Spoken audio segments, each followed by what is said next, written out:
Hello, gentle viewers. This is Avindian, welcoming you back to Washington's War with Tabletop Simulator. I'm going to quickly shuffle the deck. I had made a pretty big mistake when I started this episode up recently, and I don't want to know what cards are coming. So we're going to start 1778. 1770 was not a great year for America. Now, yes, Carleton is a sitting duck. I can take him out whenever I want to with Washington. And he's sent to the penalty box, and we don't see him again for a while. That's true. But we missed out on two consecutive years, or episodes rather, because of the end of the last episode. We've missed out on opportunities as the Americans to inflict some serious damage. And that's not great. We're in a position where we have a small army here. And I think I should remove a combat unit because I don't think I did that last time.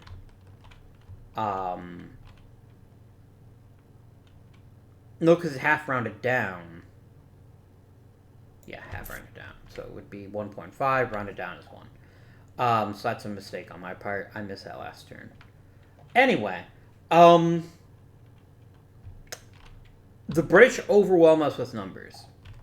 Our one saving grace remains the fact there's only one general they can move effectively, which is Cornwallis. They could get Burgoyne, who's a bad general but good at moving, or Clinton, who's a great general but bad at moving. A lot's going to depend on the cards, but first of all, we need to do the reinforcements phase. So you get 8 more troops here.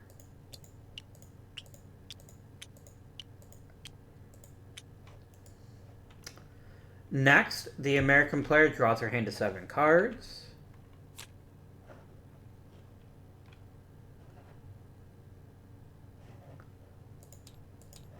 And the British player draws their hand of 7 cards.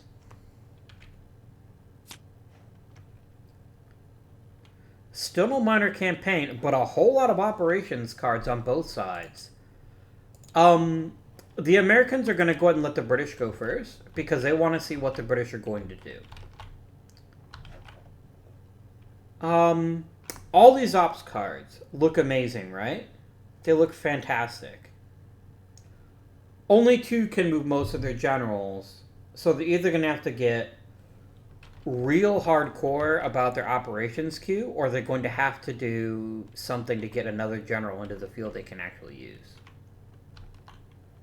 And I think Gentleman Johnny in Georgia sounds like a really interesting decision that could... It's not going to completely transform the war, but being able to threaten these colonies that the Americans just don't have forces at is going to force them to deploy troops in a way they normally wouldn't, I think. So they're going to go ahead and they're going to play the British reinforcement card. And they're going to put Gentleman Johnny, and only 5 troops, because there's really no reason not to put more than that there.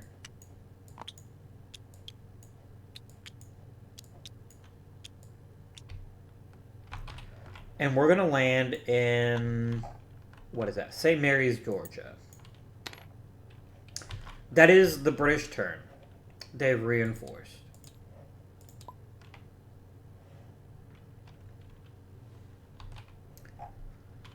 I think the Americans are going to do the same thing. I think the Americans... Oh, it didn't move the counter, sorry. The Americans are going to do the same thing. They're going to reinforce as well. And they're going to give 3 troops to Washington. Oh, wait. No. There is nothing the British can do to hurt him. To hurt George here. Placing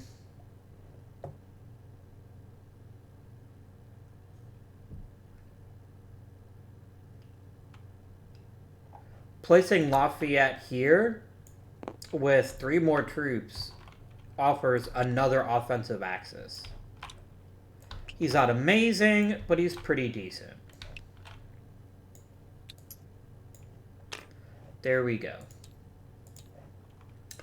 Back to the Brits. The Brits really don't want to play this card if you can avoid it.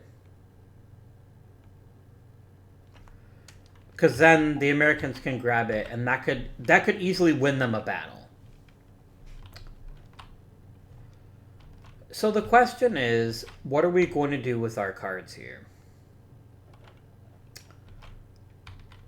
We're going to start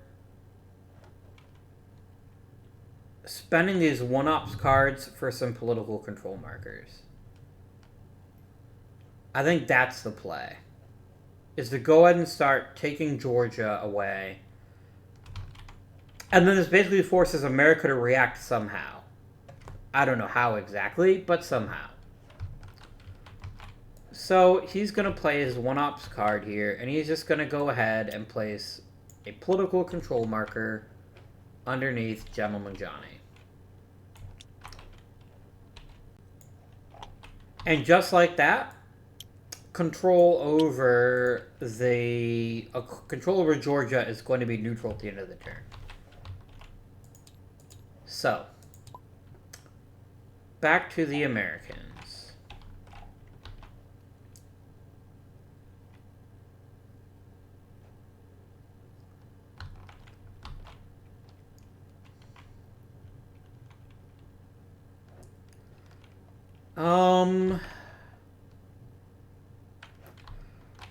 I've got to spend another 3 ops, and I need to reinforce Washington.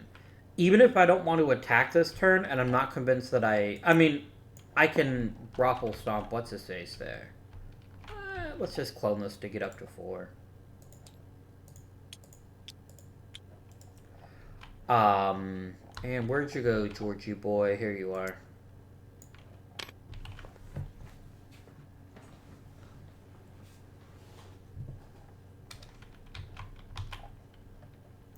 Okay. Back to the Brits. They're just going to go ahead and play another one-op card. Both sides are playing very conservatively right now, which actually benefits the British because they don't have to be aggressive if they don't want to be.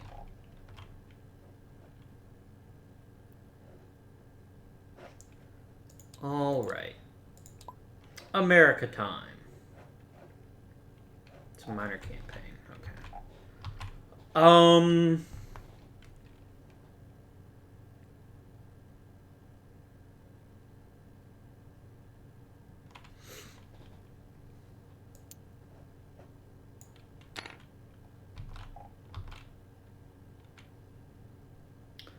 1, 2, 3, 4.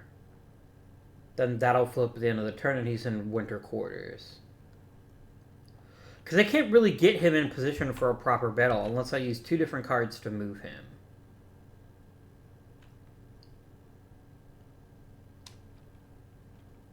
Which I guess I could do. So I know that the game might end at the end of 1780. I have this card in my hand. But the 1779 card is already in the discard pile. That can't come up again. So I think I'm going to do this. I'm going to activate Washington. And we're going to go 1. And he just loses. He's instantly defeated. Doesn't count as a battle, though, so I don't get any bonus for that. So we're going to do 1, 2, 3, 4.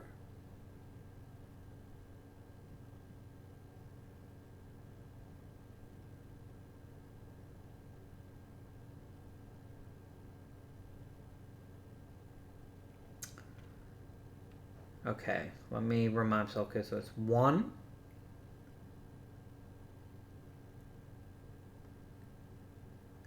2, 3, 4. No matter what, I can get to Philadelphia this turn, but I can't get to Alexandria this turn. Or not Alexandria, Delaware this turn.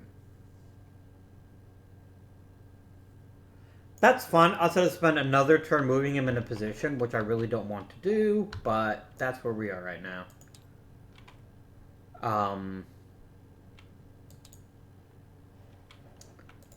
Okay, Brits.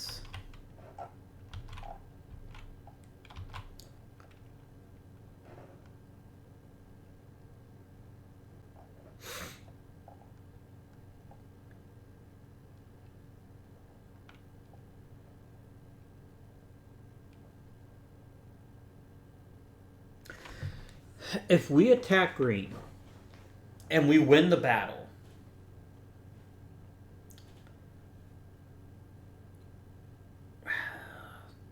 so let's talk numbers before we get involved with maybe activating Cornwallis.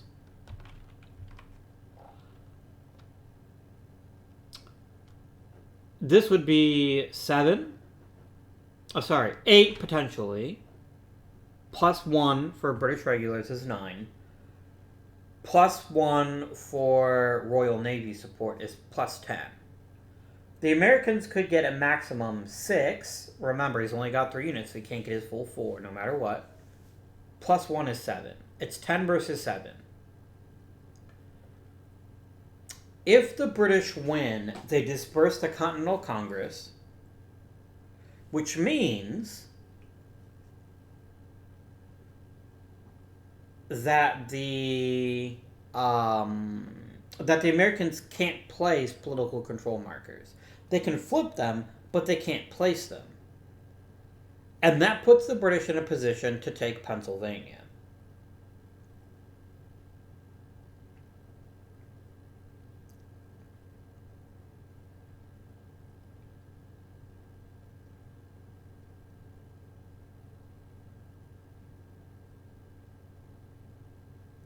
I think I want to move Howe to Alexandria at some point, but that's like the last thing I care about because it's not going to result in a battle.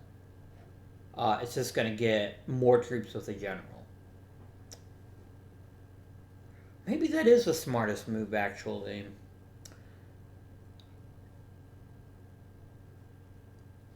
Howe and Alexandria makes it a much dicier proposition for the Americans to go and get involved in the Carolinas.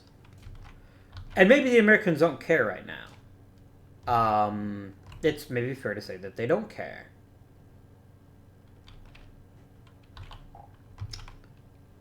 If Cornwallis attacks and loses, it could be disastrous. It could literally bring the French into the game. If they attack and win,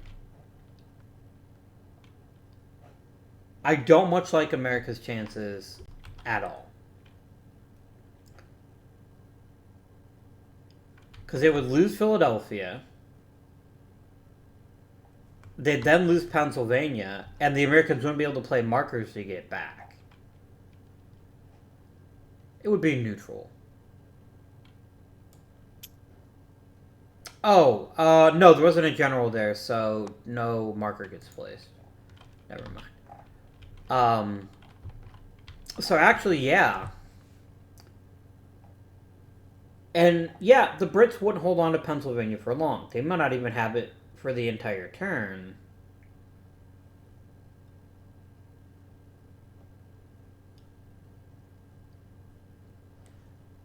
And here's the thing. The dice roll is dicey, get it, enough that the American player wouldn't mind if fighting it for a chance to bring the French in.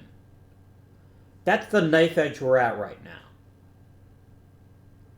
If the Americans win the battle and the casualties are significant enough, the French will join the war.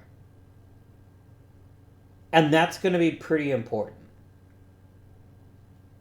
It does a lot of things that are quite important and can really affect how the rest of the game will be played if the Americans get the French in.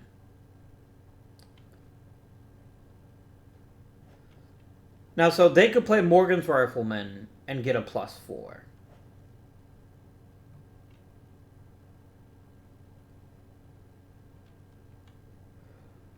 But let's say, for instance, he loses. If Cornwallis loses, what could the British potentially lose? Well, they could lose. They could bring the French into the war. That is extremely significant. Incredibly, because Rochambeau is pretty amazing. He's a 2-4 general. We get 5 units, and it's pretty amazing.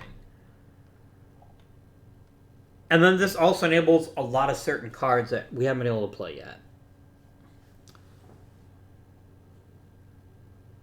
But taking Pennsylvania and being able to run amok with my remaining 2 cards, being able to place markers, lots of different places.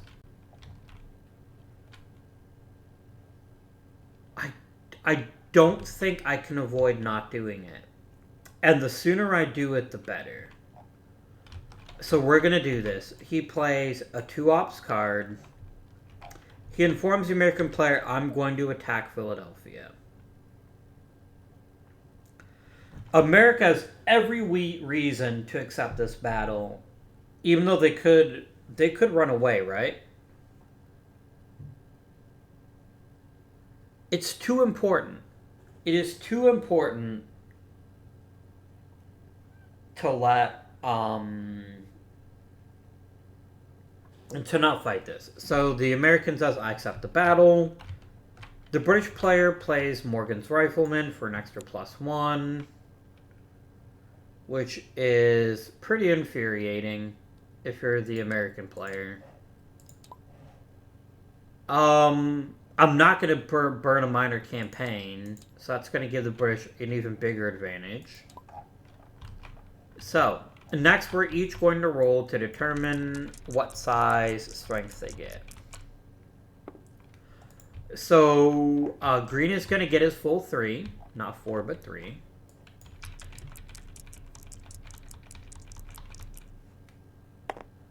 And Cornwallis gets 2.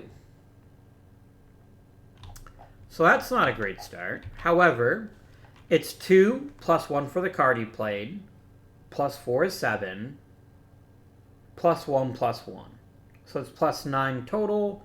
That's 1 for the regulars and 1 for the, the regulars and the Royal Navy bonus. So now we're going to roll this dice and see what the Americans have to beat. We had +9 to this. They got a 14.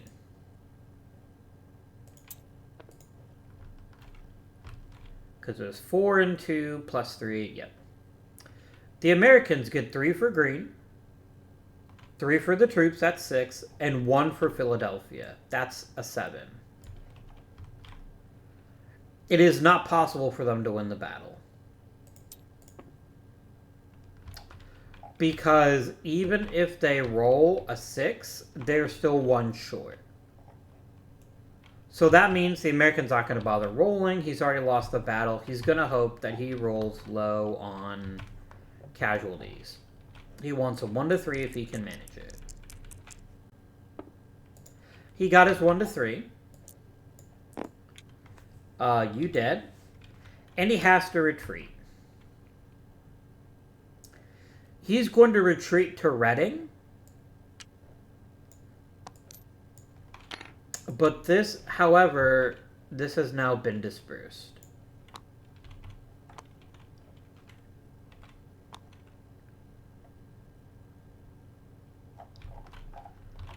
And, oh, the British do have to roll. Green's agility is a 2, right? Or is it a 1? Yeah, it's a 2. So if they get between a 1 and a 4, they'll lose a unit 2. 1 and a 3, sorry.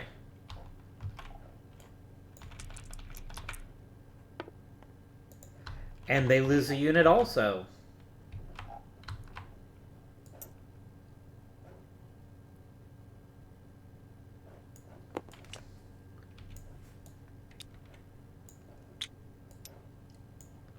Did I flip Delaware to... British control. I think I forgot. I did.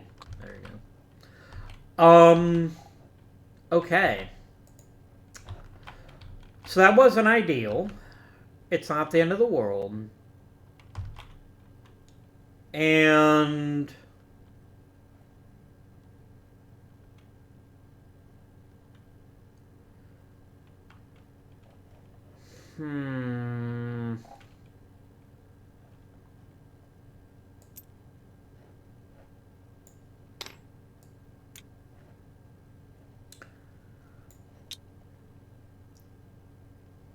Pennsylvania is still friendly.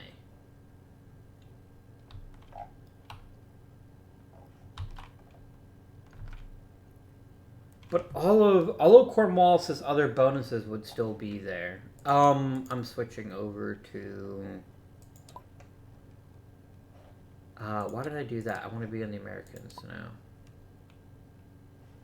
There we go. So I can't place markers. That's the most important thing to keep in mind. I cannot place markers this turn. I can try to batter at Cornwallis.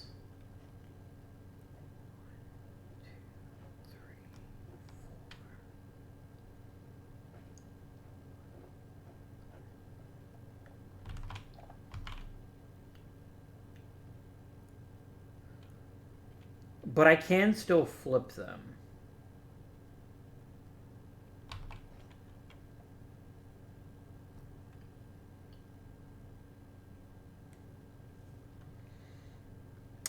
If I could stop Cornwallis from retreating, if I could like lock him off and then do my best to win a battle, that would be worth it.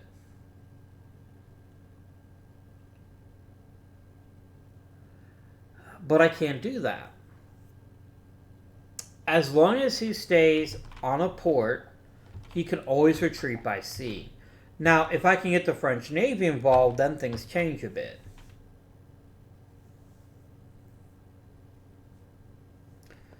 Do you need... No, the British regulars, I don't think you need a general for that.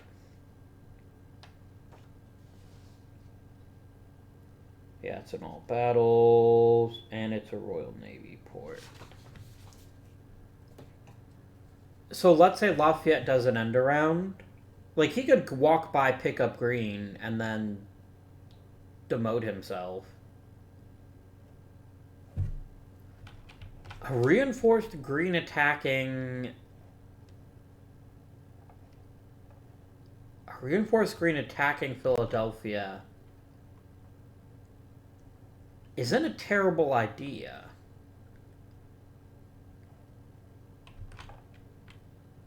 Activate Lafayette. They cross spaces. Oh no, it's only be stops in the space. I don't think you can pick up generals while you're moving. Maybe you can. Can you pick stuff up when you're moving?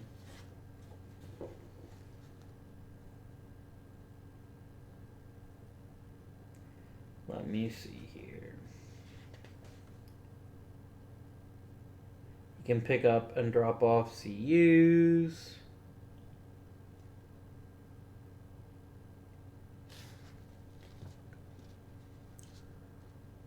Oh, wait a minute. I just realized something here really quickly here.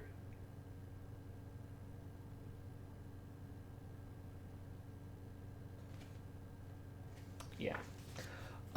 Because Washington never was in a battle, he gets to move one space closer. Because he gets his full 5 spaces of movement, not the normal 4. So that moves him up.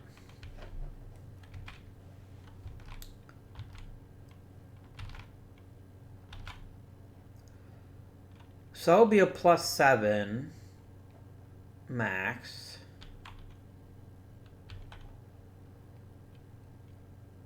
Lafayette would be a +8. No, it wouldn't. It would be a +8 for the British because they control Virginia.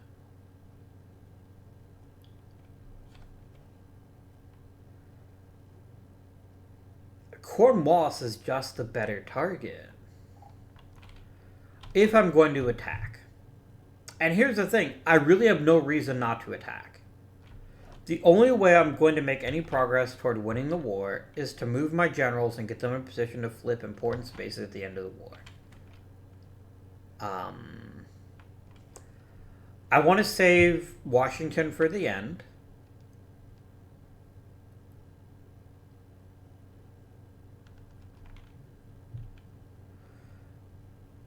So Lafayette would get 7. Oh no, Philly is still an American space. So it would be 7 plus 1 is 8. Maximum. Yours would be 6 and 2, which is also 8.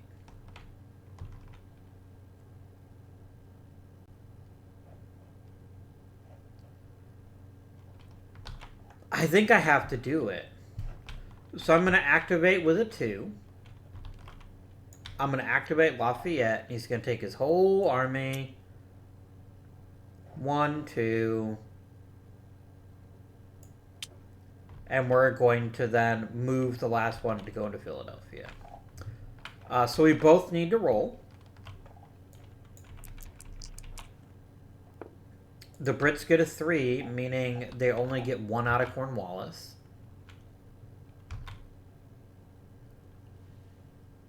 Right? No, it'll be divided in half, which is 2. Yeah, he'd actually get his full 2. But so does Lafayette. So then that's 2 and 5 is 7. 7 and 1 is 8.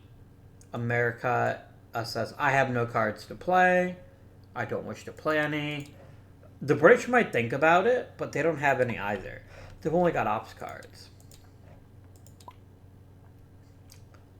So, with a +8, the Americans roll their die. Looking for a nice fat die roll here. It's a 3. For a total of 11. Cornwallis gets 2, plus 3 for his troops, that's 5. Plus Royal Navy, plus regulars is a 7. It comes down to a single freaking die roll again. They got a 3 too. 3 and 7 is 10. 11 versus 10. Oh my gosh, the Americans did it. If the British roll a 6 here, the entire game changes. In every conceivable way. Let's fucking go. It's on a 6. I didn't think it would be. But it's still important. A 1 is still 1 loss for the Brits. He's got to retreat, so he'll go back to Wilmington.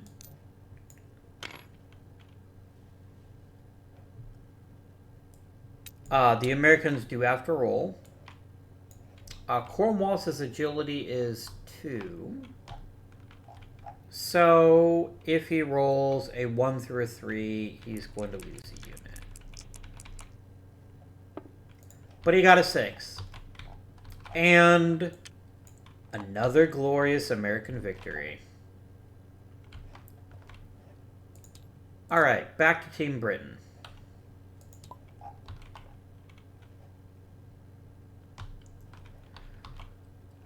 Howe is starting to grow quite worried.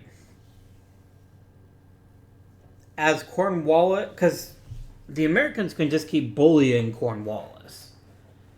And his next retreat has to be naval. He's not going to be able to retreat anywhere else.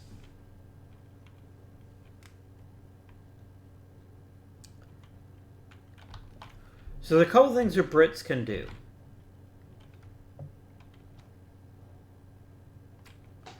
The first thing they could do is they could bail out with Cornwallis. Just bail out. What's done is done. Good job, everyone. That's fine. If Cornwallis stays there, there's an increasingly likely chance that the Americans will rack up enough victories to bring in the French.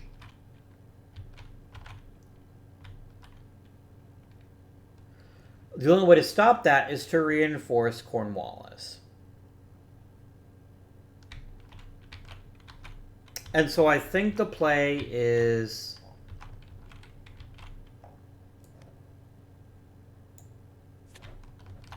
We're gonna move Howe and put him in Alexandria. 1, 2, 3.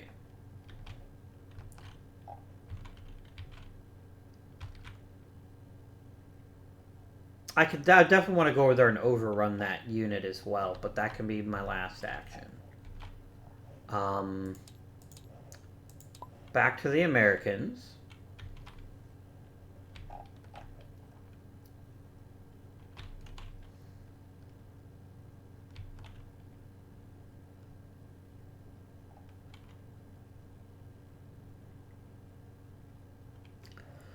The thing is, he can retreat anywhere he wants to by sea. Unless, of course, we have the French Navy. But he can't avoid battle. He can't avoid battle.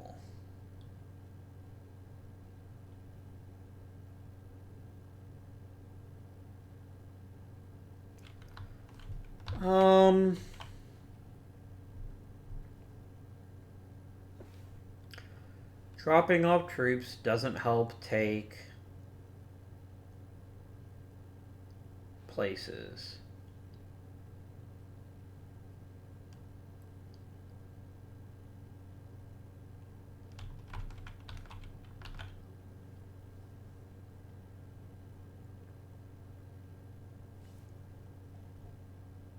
That's Washington, okay, 1, 2.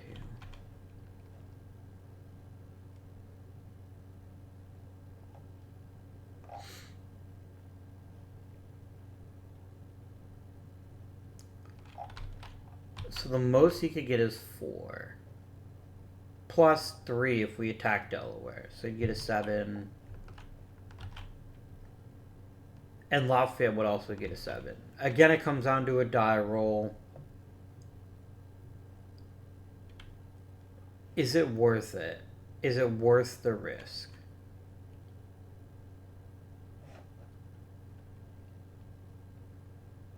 If I replace green Lafayette with green, it is worth the risk.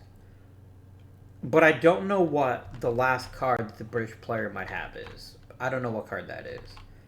It could be something quite important. And...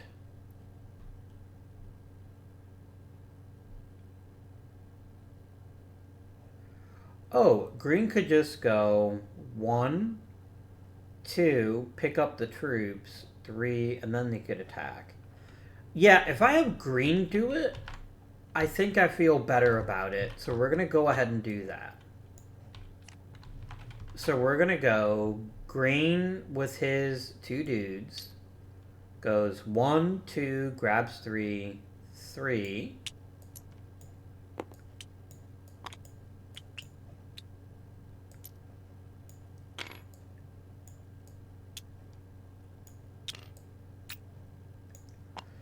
And then moves 4 to attack Wilmington. So each side needs to roll.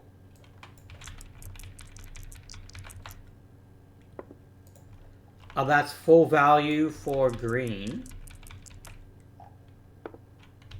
And 2 for Cornwallis, because he only got 2 units. So green is a +9. 4 for himself, 5 for his troops. And Mr. Cornwallis is a 7. So that's 4 for himself and his units, Royal Navy, British regulars, and the fact that Delaware is a British colony right now. So it's 9 versus 7. Let's get a nice big roll, Team America. Yeah, so that's big. That's a 15. The British can't win that battle. they can't roll high enough. So the British applaud. Well done, Americans. Time for me to roll to see if I lose my entire force. And he does. If Cornwallis had one more guy, by the way, this would have been... Oh. But no. The jerk didn't. He's going to retreat by sea, and he's going to retreat to New Bern, where he can get involved with this unit that's here if he wants to. And green moves up. Green does roll. Green does roll. A 4 is definitely a loss of 1 troop. Meh.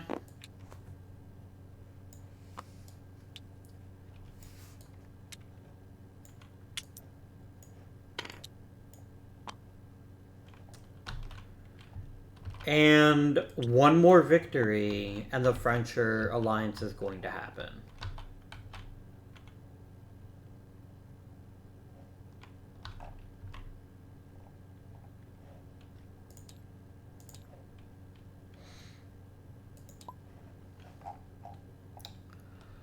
Okay.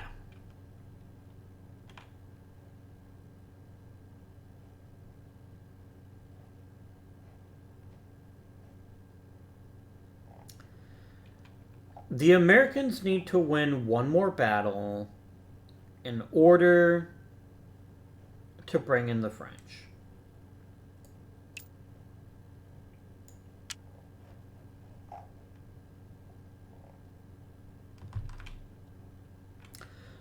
That being said, the most important thing that the British could do then is deny the Americans the ability to trigger that battle.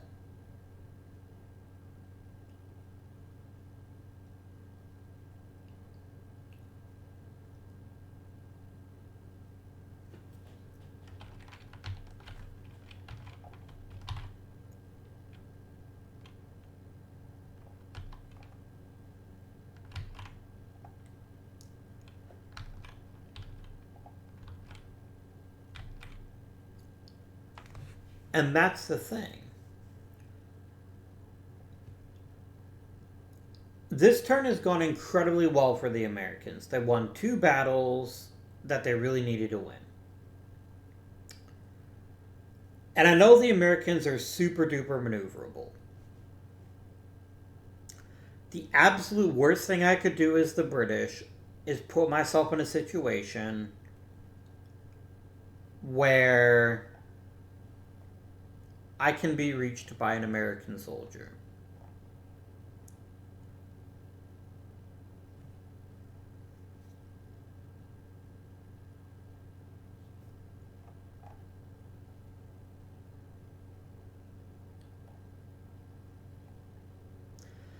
Alexandria is not as important as preventing the Americans from getting involved and defeating us. I know they got 2 cards left. I don't know what those 2 cards are. But I definitely know that if we don't move, we're going to be attacked by green next turn. It would be a very close fight. And I don't know that the Americans could guarantee that the British could guarantee a victory. Because they'd have a plus 13 if everything rolled right. And a plus 13 is not nothing.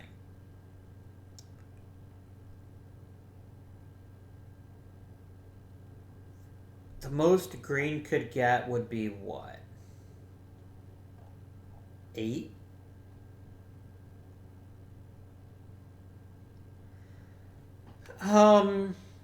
It is theoretically possible, because remember, I don't know what the Americans have in their hand.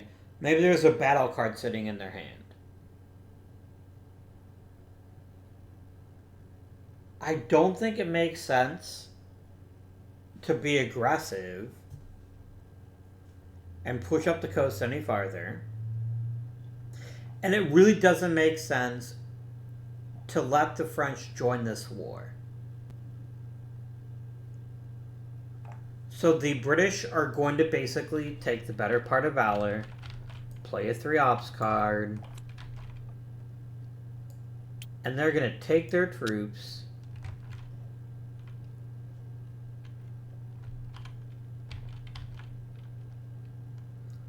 Nope, don't want to go there. But that puts Washington back in play.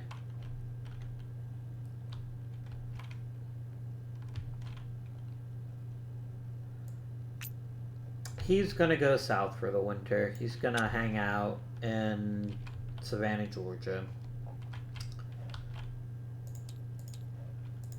The Americans are definitely not happy about that. It's not the worst thing that could have happened, but it basically means that they can't bring the French in on the war. So the first thing they do is they're going to go and play the next Lord North's government, and then they're going to play a minor campaign.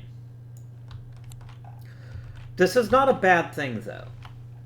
So let's talk numbers here. Can the Union can the Americans get New York back? Yes, they'll have to flip 1 British token. So Washington is going to run up to Ticonderoga.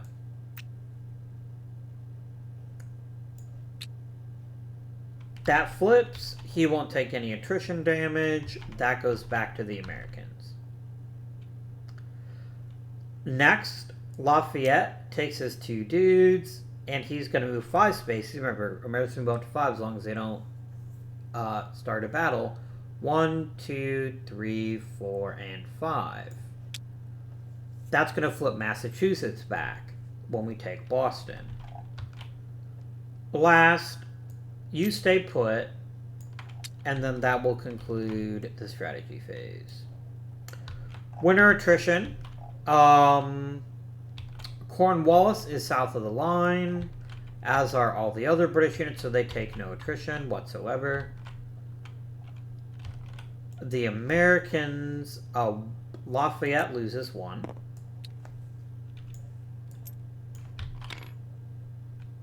Green loses 2. And Washington loses nothing because he is in winter quarters. Winter quarters don't have to be... Do they have to be friendly controlled? No, it doesn't, I don't think. Let's look at 11.2.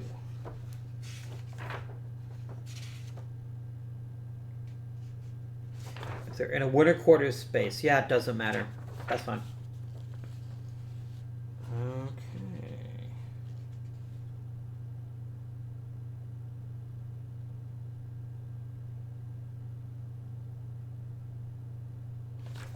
Okay. So winter attrition is now complete. Next we do the French naval phase. Nothing happens yet. Next, political control. So everybody standing on a hostile space gets flipping. These are already British spaces. Oh, we get to flip Wilmington.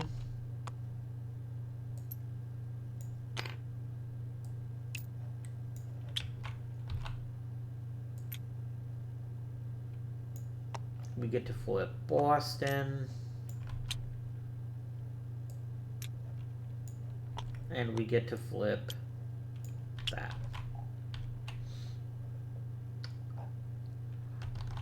When do I restore the Continental Congress?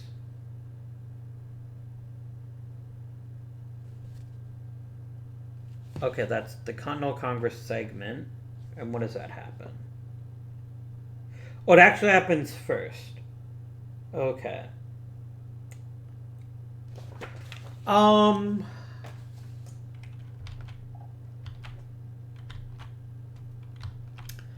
So the American stronghold is in the north. We could easily put this right back in Philadelphia. Certainly no reason we can't.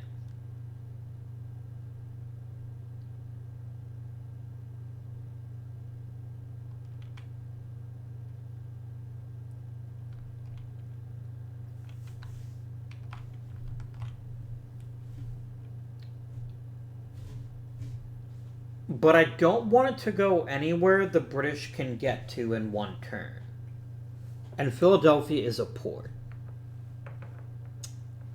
It's very important.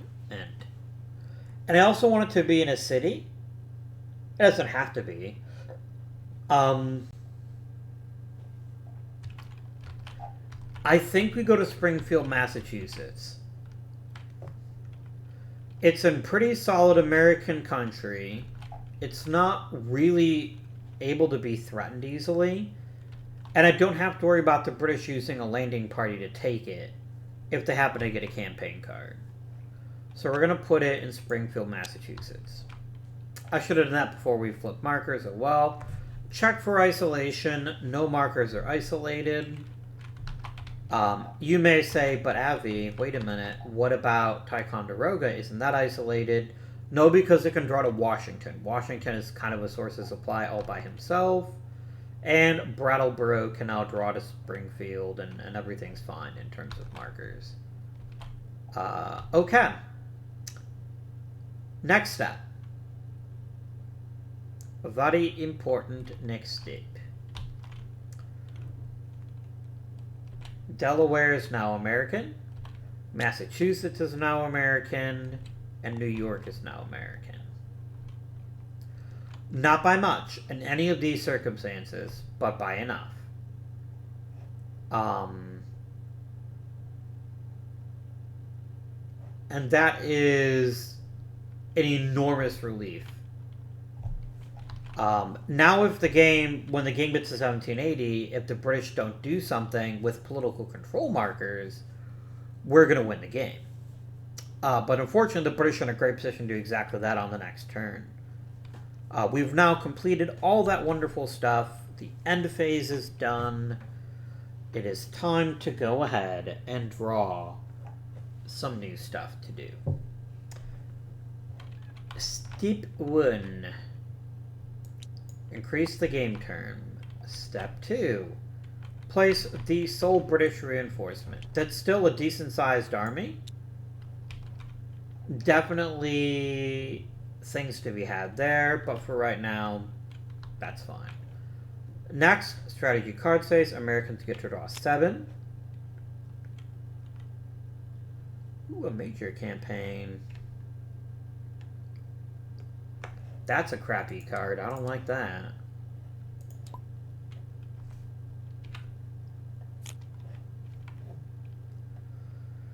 These are arguably even worse, though.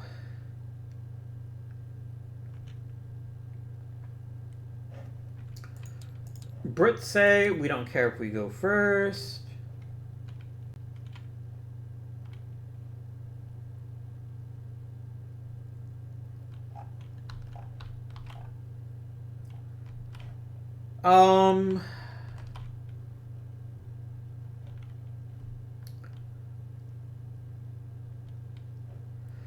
There's not really an easy way to get at the British right now.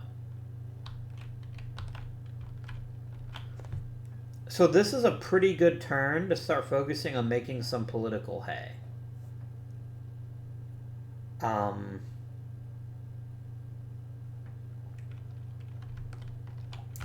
are the requirements for flipping markers again?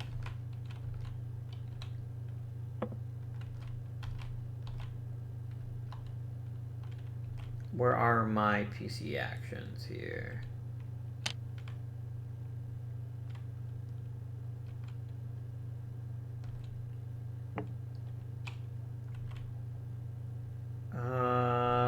Come on, game. I'm having a massive brain fart right now. Here we go. If an American general or an army is present, and they don't have to be adjacent. Okay.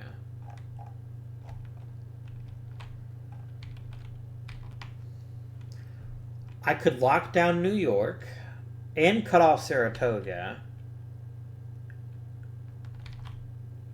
That'd be a decent opening move. But I think it's more valuable to me to make the British player go first. So that's what's going to happen here.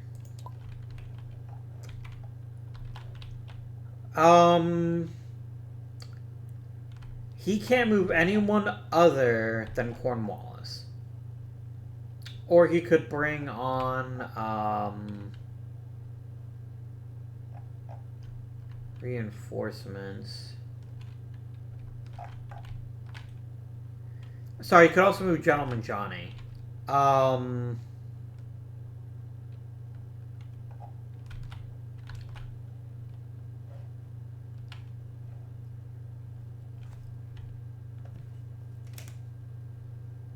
That's not a great card. That's really not a great card.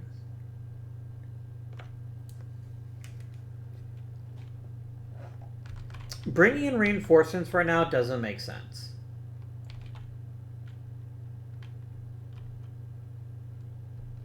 Because the Americans aren't going to be able to bring anyone to war without a lot of help.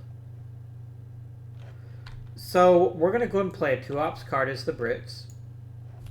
And we're just going to make this nice and easy, and we're going to go, boop, you die. Pure overrun, and he is done with his turn. American time.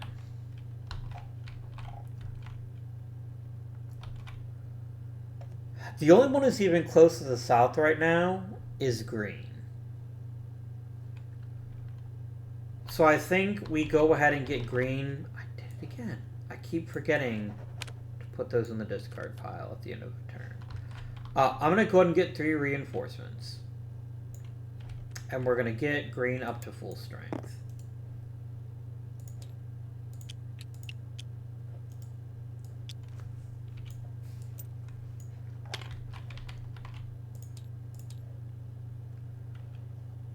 Brits take their turn next.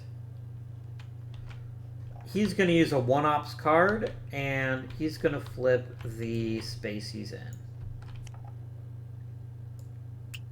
Is Gentleman Johnny. And done. American turn.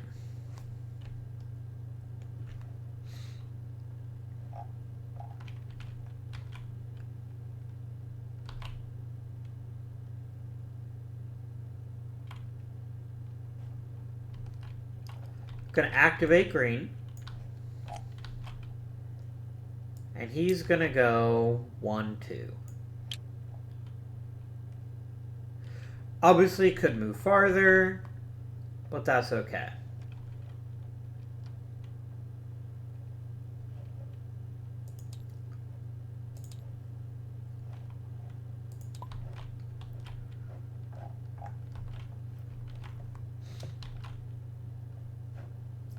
Going to play a 1-ops card, and we're going to go ahead and put down a political control marker.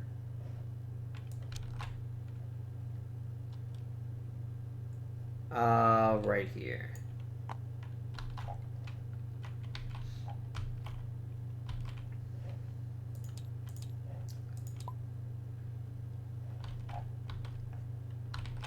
Back to the Americans. We're going to play another 1-op. And we're going to go 1-2. I'm asking, why am I stopping in Concord? Because once I flip it, this will be isolated. And we'll also go ahead and retake New Hampshire.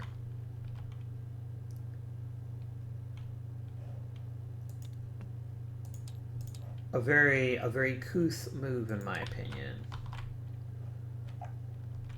Okay. If I want to move Cornwallis or Burgoyne, this is the time to do it. Now, very important problem. If I don't move Cornwallis, he's a sitting duck. It would be quackers, in other words, to leave him where he is.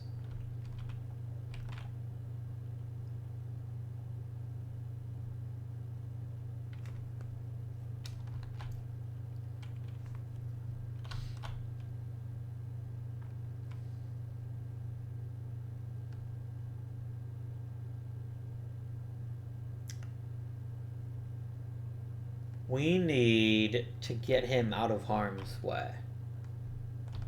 So I'm going to spend a 2-op. And we're going to go ahead and move him 1,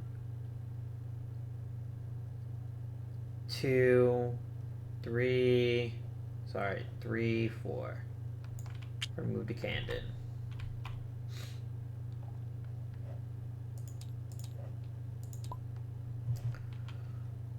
Alright, we're going to play our 3 ops card here. And we're going to get some flipping done. So it's going to be flip Washington for 1. We're going to flip green for 2.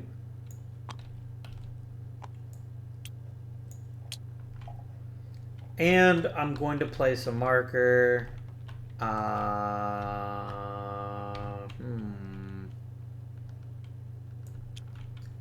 Right here.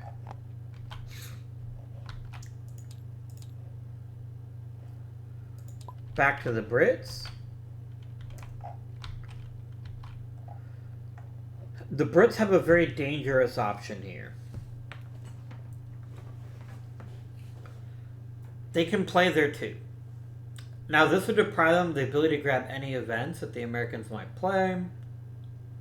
It's like that sometimes. The alternative is that they hang on to their 2 ops card and just hope the Americans don't have one of these cards.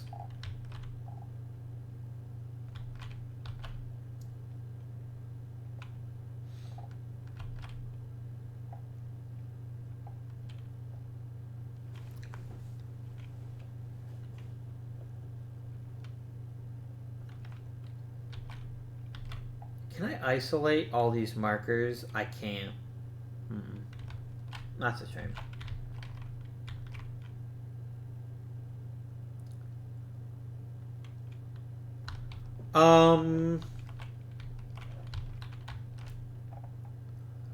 So the Brits are going to get Georgia. They're going to get South Carolina. Right? No, maybe not. They've got 1, 2, 3, or at least they will have 3. Oh yeah, the Americans only have 1. Yeah, they've got South Carolina. They could lock down South Carolina, though.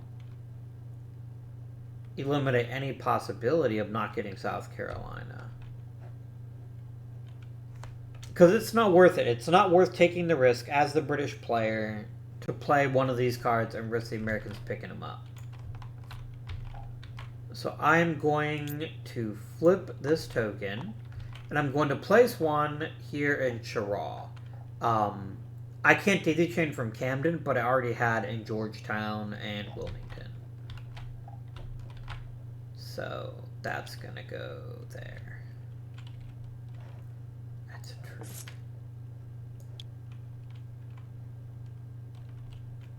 Cheraw. Anyone?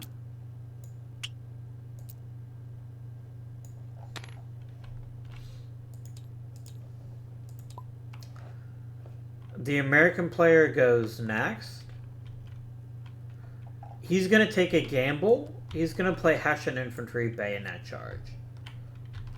I don't see the British player ever taking that unless they want to get super aggressive. The British player says, I like not to do anything about that. No, I can't cut them off. They can draw back to that port in Norfolk. I could consolidate in... That would be 1, 2, 3, 4, 5. We could take Canada. That would be pretty dope. But I'm just going to flip 1 for now.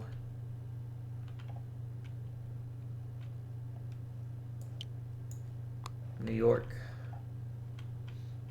Try to make sure we don't lose New York again later on. No, Philadelphia is much more important. Because we have Philadelphia because we have 1 single solitary token. That's quite bad. the Brits next play the Gamecock Thomas Sumter. They clench their teeth, and the Americans do nothing. They place their marker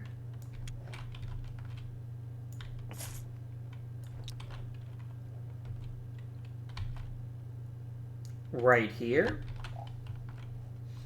I have a cunning plan, don't worry about it. Now it's the time for the Americans to grit their teeth, and the British player again does nothing. This is one more token. Let's further lock down Pennsylvania. I'm seeing what the British are trying here. I don't like it. I'm going to go ahead and stop them from trying to isolate what I have in North Carolina.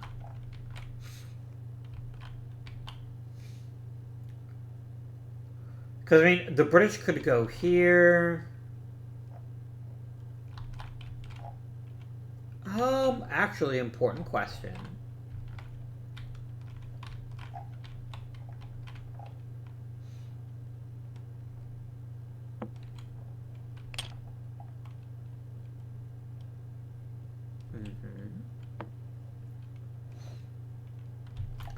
If we can trace a line. Yeah, I think you can trace a line through dash spaces, or maybe you can't. Let's find out. Real quick, like.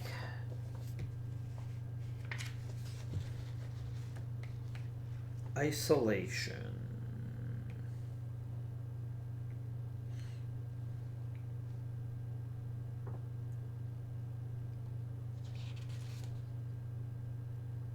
Maybe...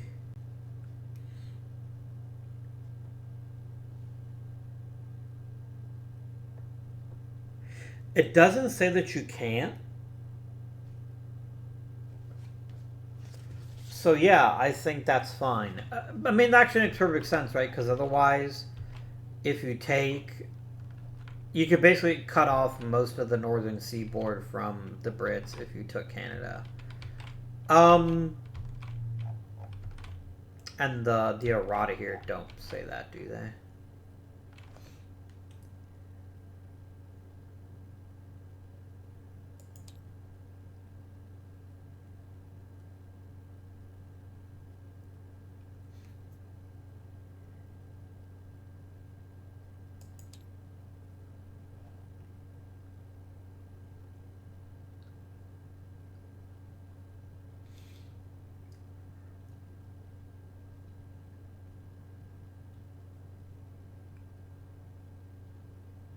Okay.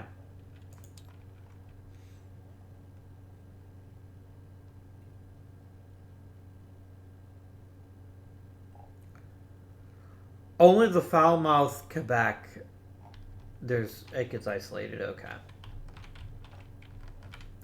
So anyway, the Americans play their marker. We're back to the Brits, who play their last card.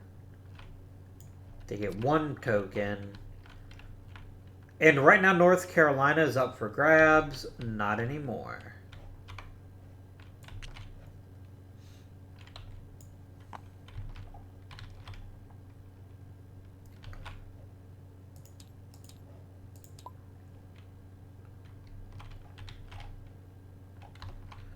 Now the American player plays their major campaign. So we're going to go, along with your dudes, 1, 2, 3, 4, 5. 1, 2, 3, 4.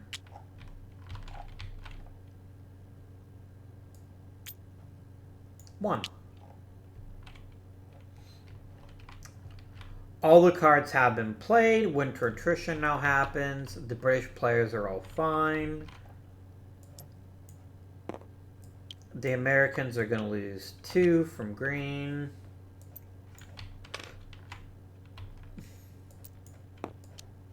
Lafayette's only got 1, and Washington is equally fine.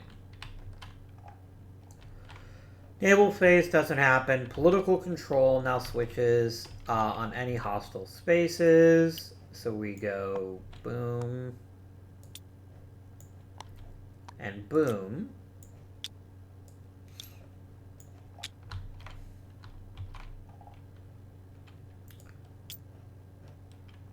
That space is already covered, as is that, as is that.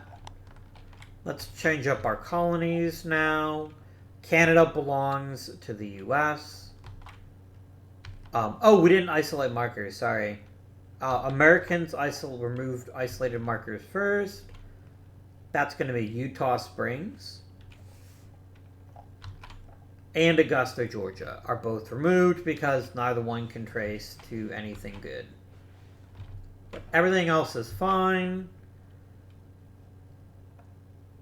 And we then remove this one as well. And the rest of it is fine. Regain New Hampshire. Virginia becomes... Oh, I didn't flip this one. It's 1, 2, 3, 4, 5. 1, 2, 3. Virginia flips to America, but South Carolina and Georgia both flip to the British.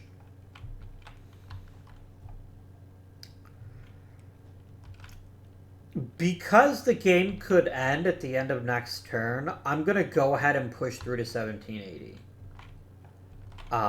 So we're going to see what happens. So, reinforcements phase. Oh, I remember this time.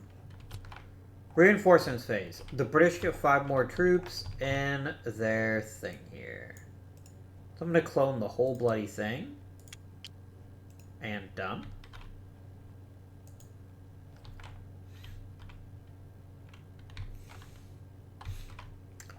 Strategy cards. America gets 7.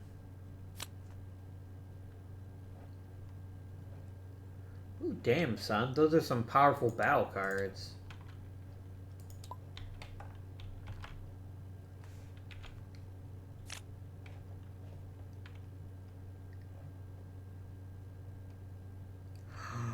Ooh.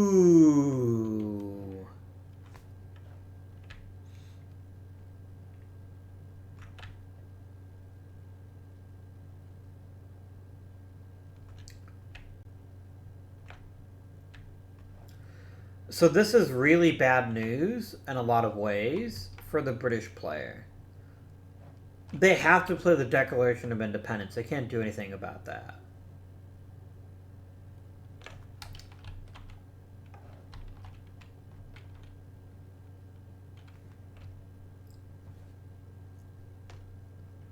They can't avoid that card. They really don't want the Americans getting this card. This is instant French alliance.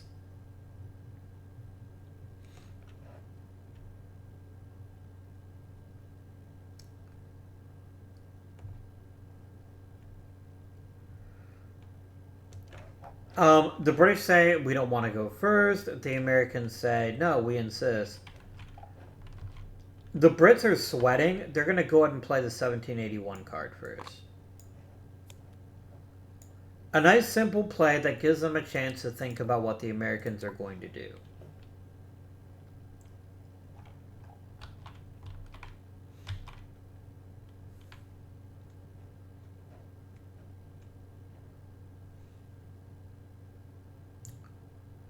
No, he doesn't want to go 1, 2, 3, 4. Oh my goodness, that's a terrible blunder.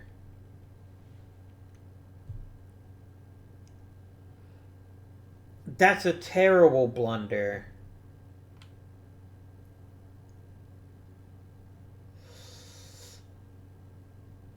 So it'll make the game more interesting if it happened. But no, I'm going to go and put this back in the British player's hand because I totally missed that. And they're going to go ahead and play a 2-ops card to move Cornwallis.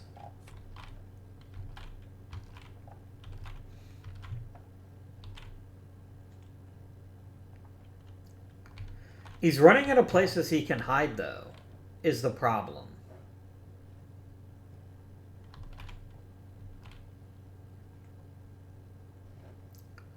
So I think he's going to go 1, 2, 3, 4. Yeah, that would have been an instant French alliance, because there's no way that Cornwallis could have won that battle.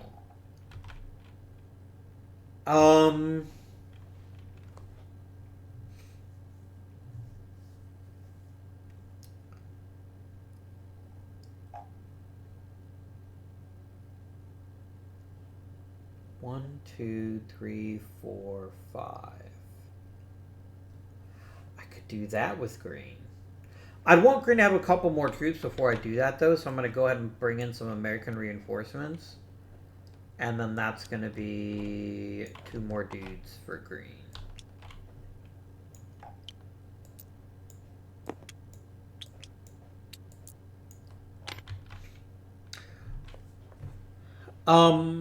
Screw it, by the way. We're gonna press on no matter what happens in this turn. We'll just make this an extra long episode, because I could not have known that they would draw the other 81 North card. So that is what the American player does.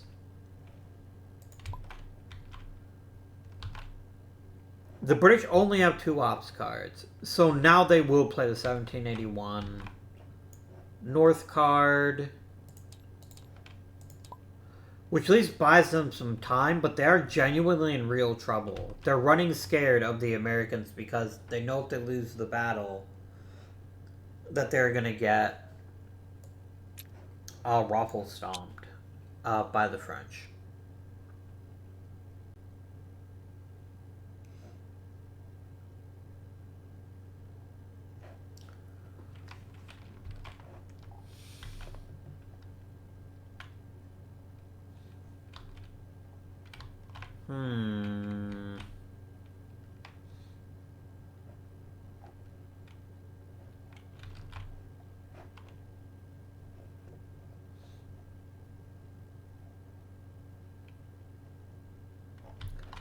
We're going to play the 1-ops card here, and we're going to take Washington and Co., and we're going to move him 1, 2, 3, 4, 5. Let's get Washington in a position where he can actually be useful. That sounds good.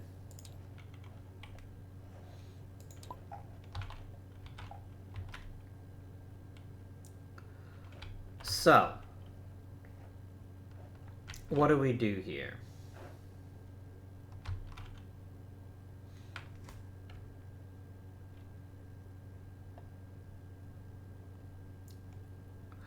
Ooh.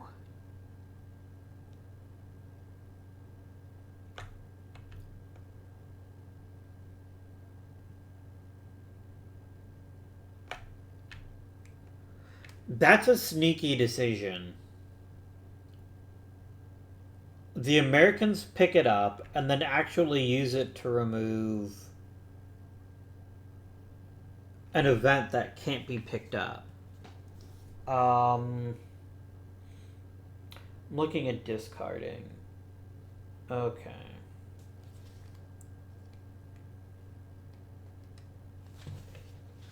I'm looking to see if that happens, if they could retrieve the card.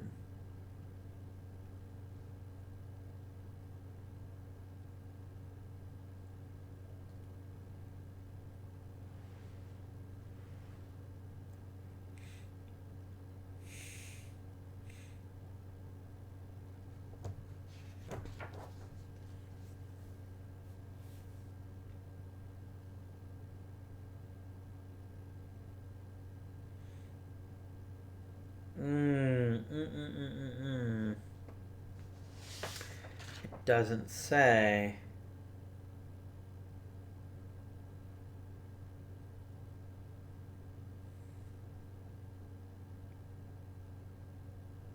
Yeah, that doesn't actually say.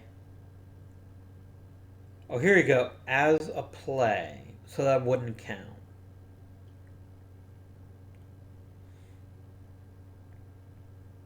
Yeah, that's not. So this is actually not the worst thing in the world. He can't discard the Declaration of Independence. It can never be discarded, so we just try again. Him playing an ops card right now is pretty dumb. Like, here's what I could do with the ops card, right? I could play it to fill in some markers. That's great. But the British player has to break the stalemate, because right now, I could take a whole bunch of units and I could dump them somewhere up the eastern seaboard.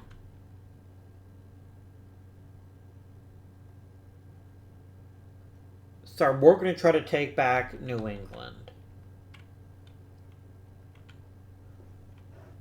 But I'm living in mortal fear right now of the Americans winning one more battle, bringing the French in, and then things get really bad. Really, really bad.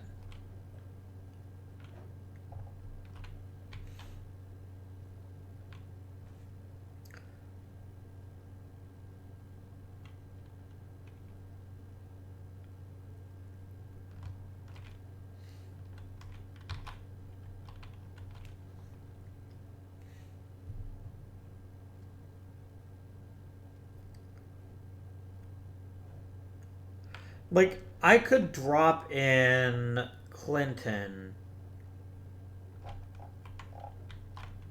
up here in Falmouth. A thing I could definitely do.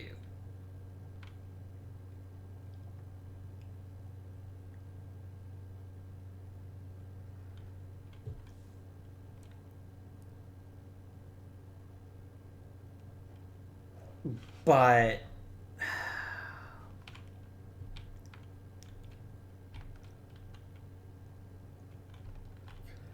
the other alternative is, look, I can admit as the British player that the French are going to come into the war and that I can't stop it. So then the question becomes, what do we do in order to make the most out of what we do have?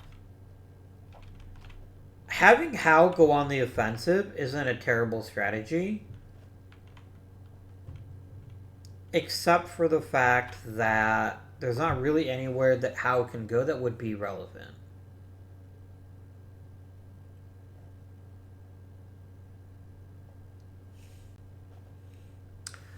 I think we need to break the stalemate as the British by doing a naval landing.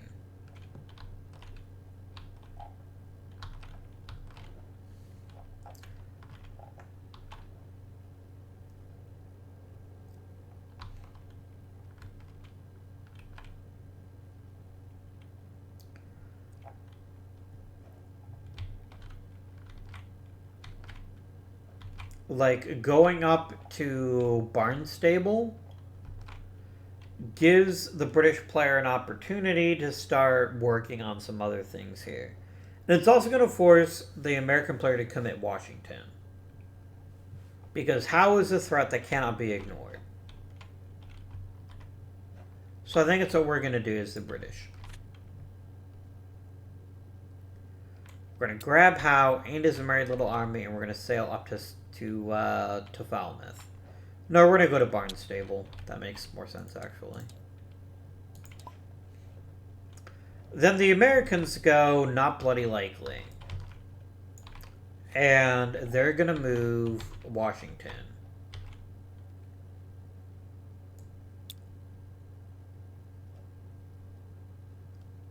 But where are they going to move Washington? I'd love to be in a position to intercept, and I definitely don't want him getting behind me. So I think we're going to go 1, 2, 3.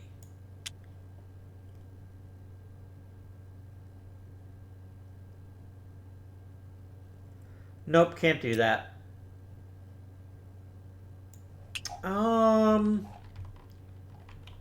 Intercept.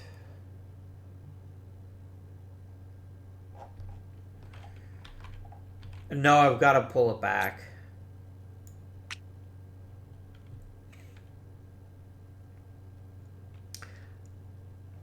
Even if it means losing Boston and thereby Massachusetts, I can't let Howe get around me. So that's going to be the American turn. the British turn. I can only move Howe one more time. If we leave Howe where he is, there's no reason for the Americans not to attack him.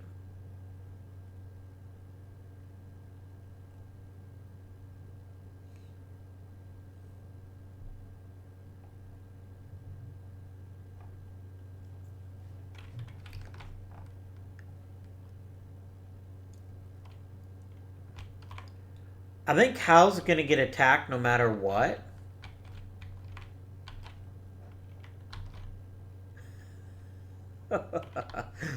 Oh my lord, that would be evil.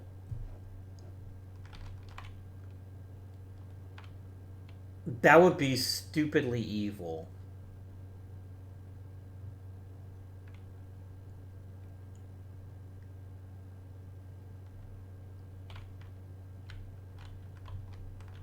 I mean, my gosh, that would be tremendous.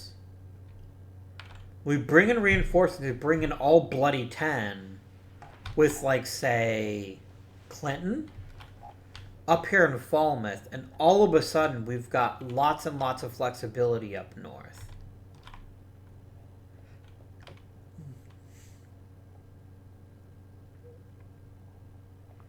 It does leave Howe exposed, so maybe I just bring in one soldier so that he gets the full 6 he possibly can. Yeah, that's what I'm gonna do. Or am I?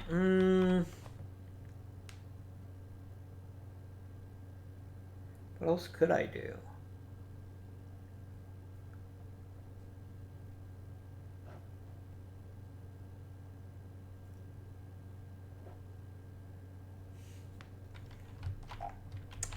What could I do?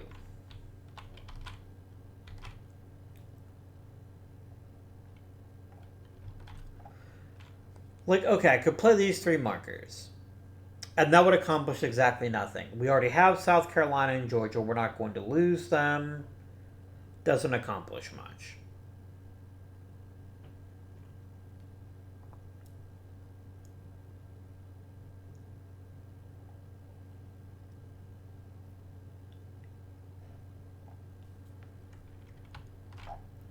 Bringing in a stack of 1 seems like kind of a waste. Just to give Howe another essentially +2 in the event of a battle with the Americans.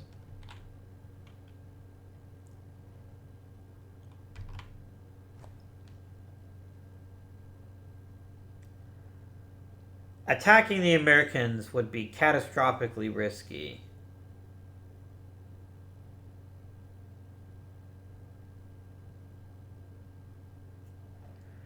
Also, maybe not. Alright, let's talk numbers again. Let's assume Howe gets the best possible roll. That would be +10, +1 for regulars, +1 for British Navy. Ah, they wouldn't have British Navy.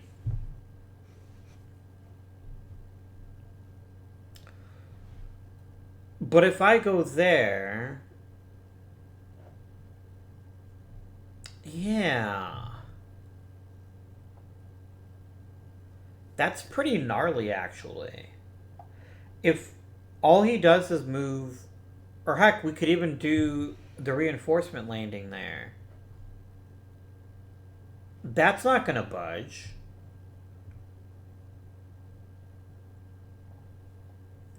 That's not going to budge at all.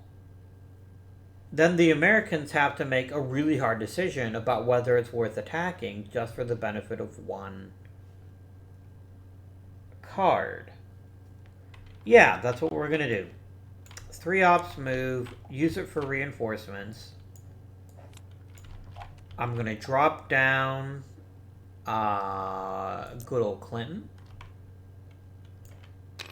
in Boston, and we're going to give him 5 troops.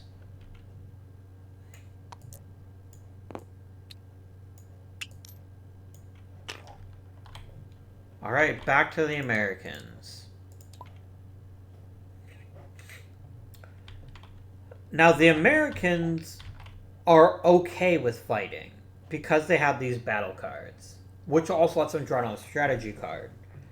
There's some really powerful cards still in the deck. I really think the Americans have to go for it.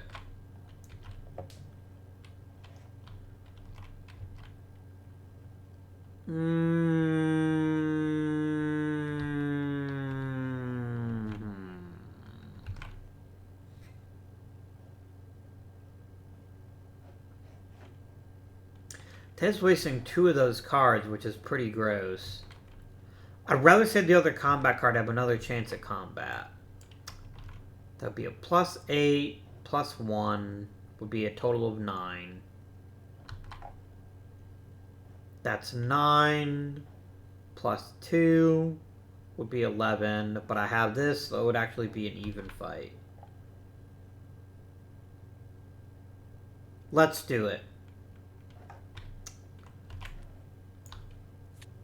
Activate in Washington.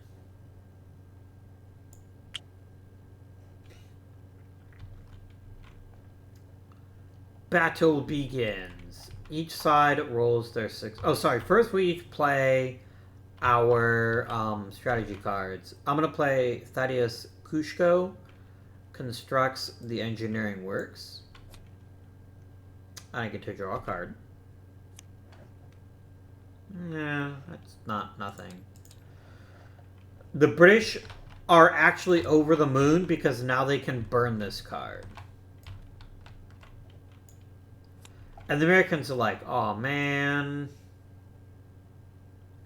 At the end of the strategy phase. We're going to have to reshuffle anyway. Because of the Declaration of Independence.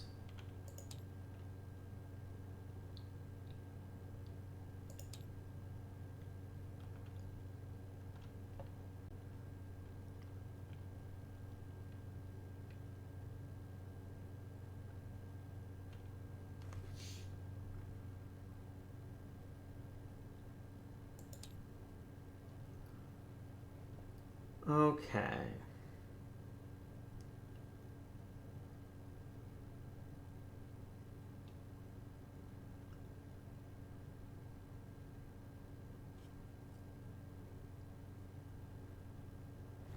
.1.B.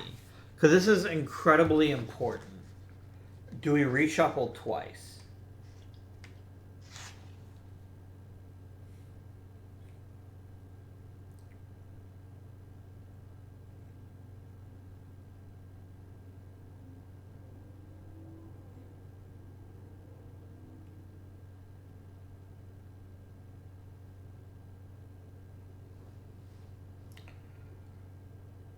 So I think it would just be shuffled twice, because one says the end of the turn, one says the end of the strategy phase. So that'll be interesting. But anyway, battle is joined with a +2 for the Americans and a +1 for the Brits. So, okay. Americans are going to roll their dice. And they get a 4. That's good enough to get the max rating, which is going to be +8, +2, +1. +11 for the Americans. Now the Brits roll, and they also roll quite well. So that's going to be +4, +9, plus Royal Navy. So it's actually a +12 for the Brits and a +11 for the Americans. So the Americans are going to roll first. Come on, nice and high. Nice and high. That's pretty respectable. That puts us at 16. 5 + 11. And the British are going to get 12, though. So let's see how they roll.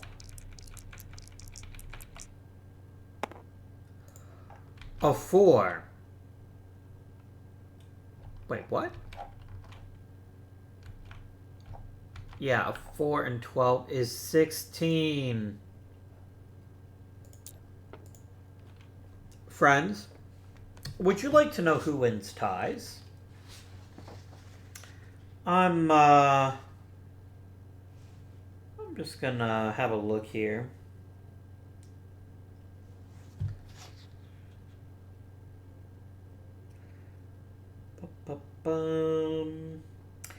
If the attacker's total is greater than or equal to the defender's total, the attacker wins the battle.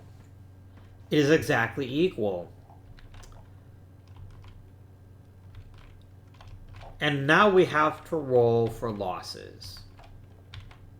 Or the Brits do. They got a 5.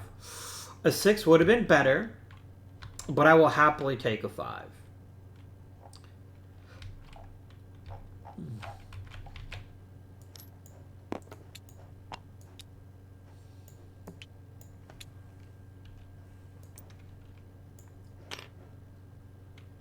And the Americans also roll.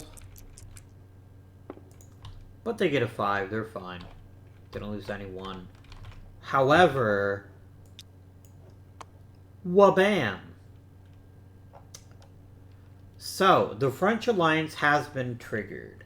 Now, the French Navy doesn't do anything yet. They won't get involved until the French Navy phase. But many other things are going to happen before we do anything else.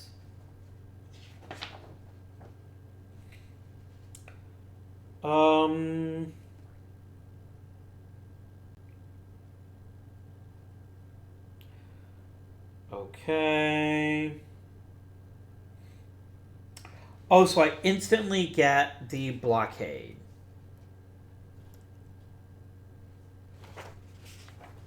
Perfect. And we're going to be blockading right there. This then freezes those armies there and allows us to batter them later on if we wish.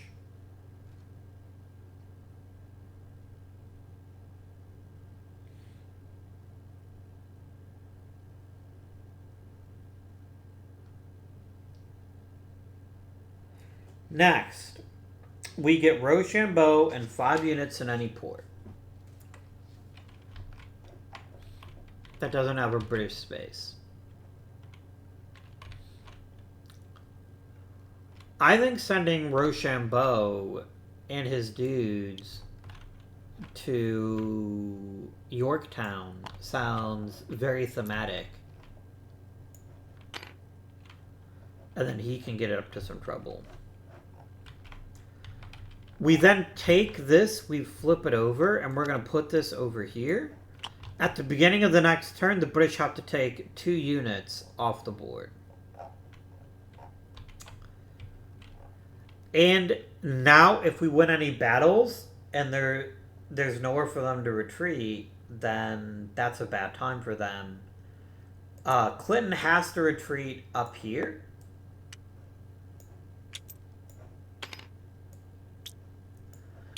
And now Washington, if he defeats either Clinton or Howe, they can't surrender. Or they can't get away. So that's very exciting news.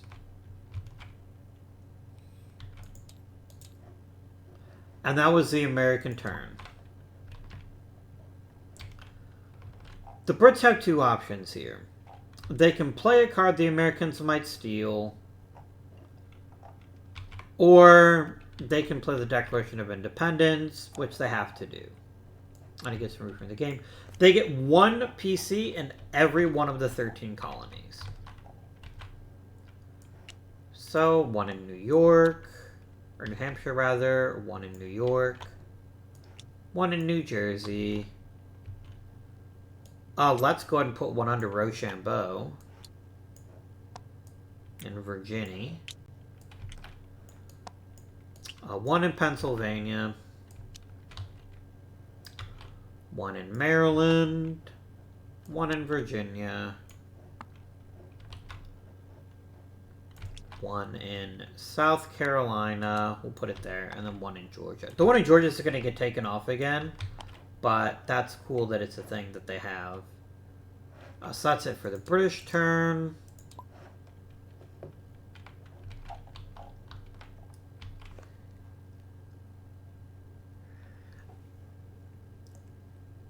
if the Americans win the battle against Clinton, they take out the regulars for good.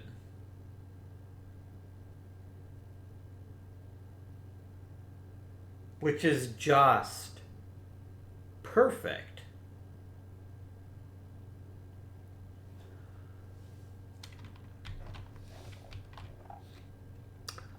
But the Americans are going to go ahead and bring in exactly one soldier. Because why not? Which then gives Washington his full stack of 5.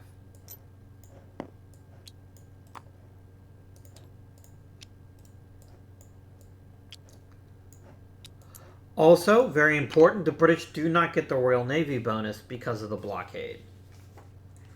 So this could be a very bad turn for the Brits.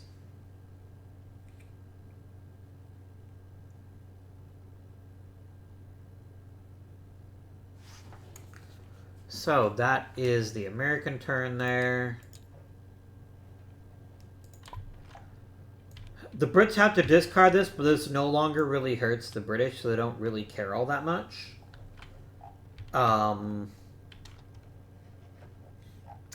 They do 1 PC action. They're going to go ahead and place 1 up here in New York. Just to keep the Americans on their toes. So, America plays a 3 ops card and says, "Hi there, Clinton." Or do you go after Howe?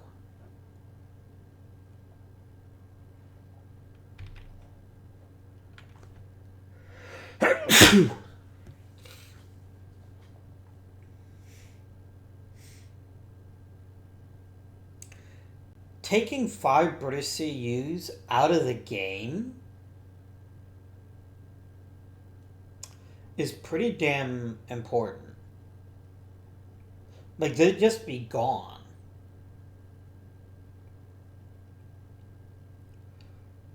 So my possible total would be 12, 13. Their possible total would be 10, 11.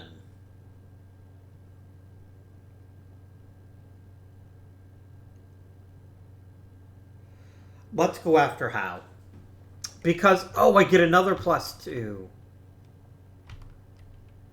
Wait, does winter offensive kick in? And battle's initiated by the last strategy card. It's not the last card in my hand, so I don't get the additional +2. Oh well.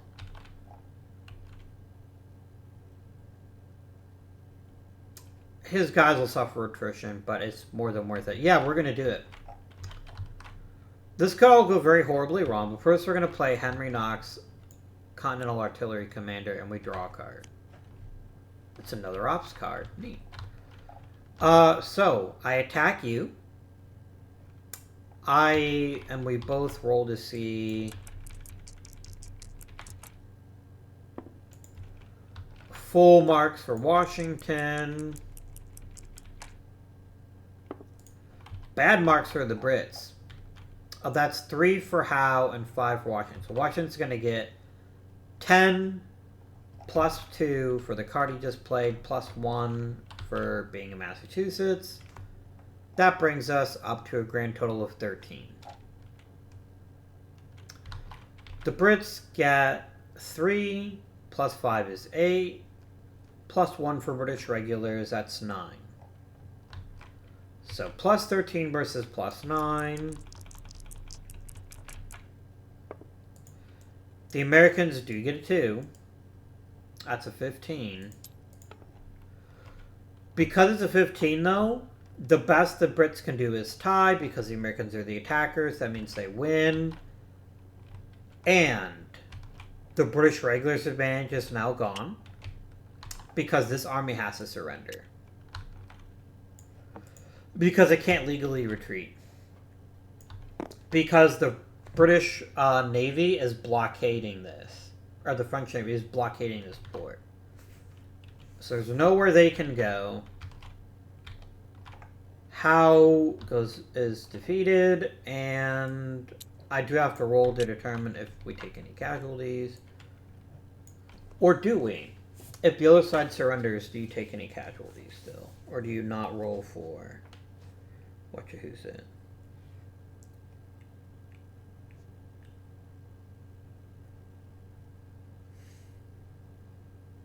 No, that's part of combat losses, so we're going to go ahead and roll for the Americans.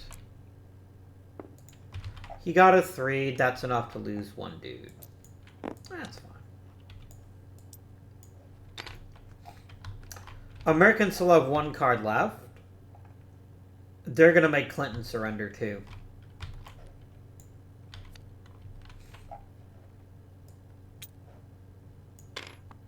Oh, wow.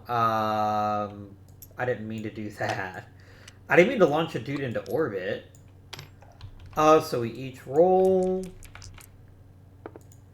Americans are going to get half their battle rating. And the Brits are going to get their full battle rating. This may not be the easy fight I thought it would be. So that's going to be 7 for them. The Americans, it's half rounded down. So that's going to be 2 and 6. So that's 6 versus 7. It's actually 7 on 7. Because the Americans control Massachusetts. So let's see what happens here. A 2. And a 6. Yikes. Wow, that didn't work out. So I've got to roll for casualties. Only 1.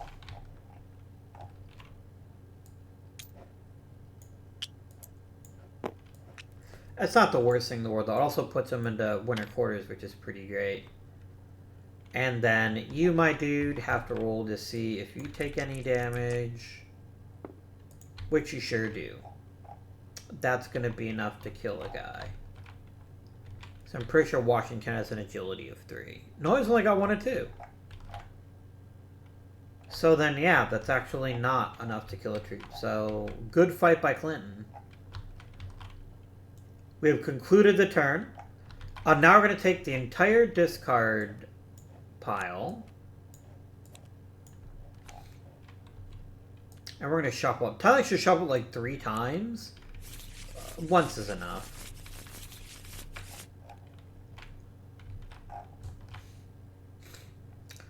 Because at the end of the strategy, it's a 1 set. So winter attrition. Washington's in winter quarters, so he suffers nothing. Lafayette only has 1 dude, so he suffers nothing. Oh, I meant to move Rochambeau. He does attrition like the British do, but he's north of the Mason-Dixon line, so he actually loses 2 Frenchies. Gross. And then you're gonna lose 2. Man, whatever.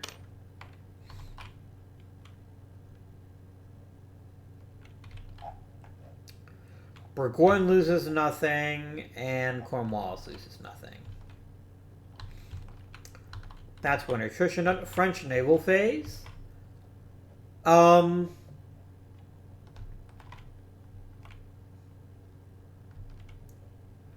Clinton kind of doesn't matter. Like, Washington's gonna get him. Wait a minute. That was my last strategy card phase. It wouldn't have mattered. I would have gotten another +2 with Washington, but it didn't matter. It still wouldn't have been enough to beat the die roll, I don't think. Anyway. I'd really like to stop someone like one of these from retreating. Or at least moving around.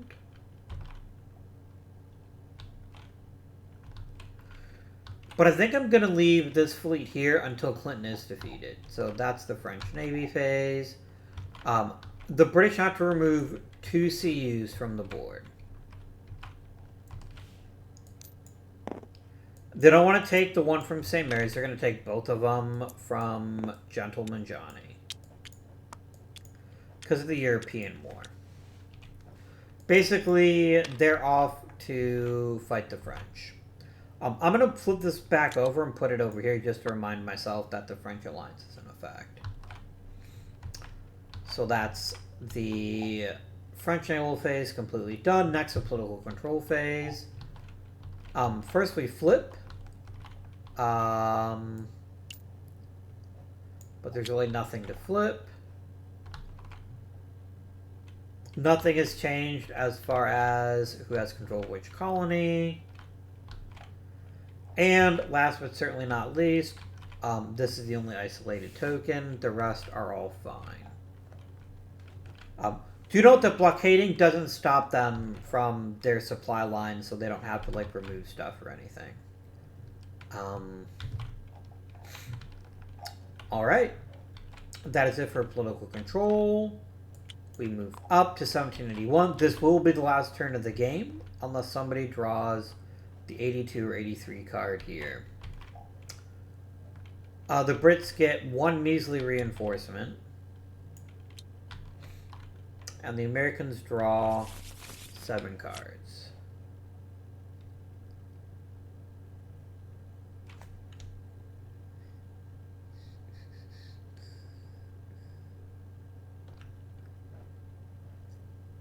Ooh, dang. That's a nice hand.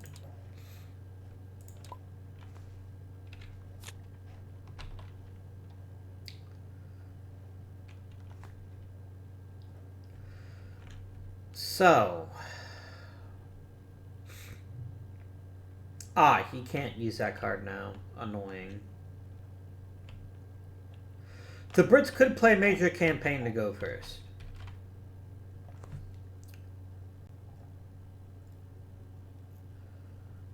But at this point in the game, there's really not much that the British can do to win.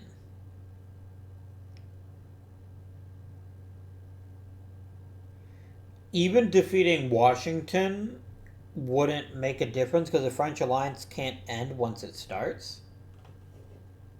And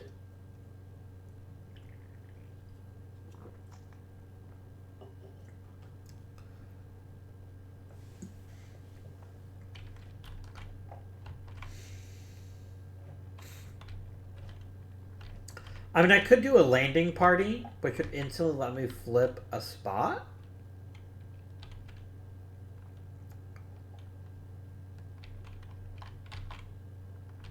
Like, maybe head up to Wilmington.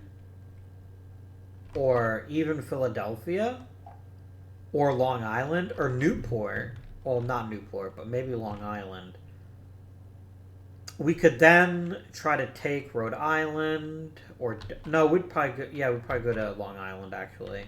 Because then he can move around as he likes.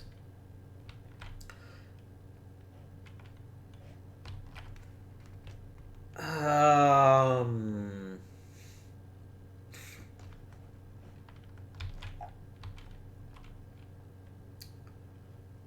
we'd go there, flip it for 1.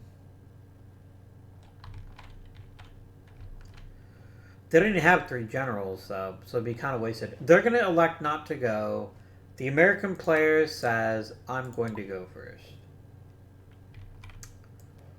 We're going to get this party kicked off the best way I know how, reinforcing George Washington.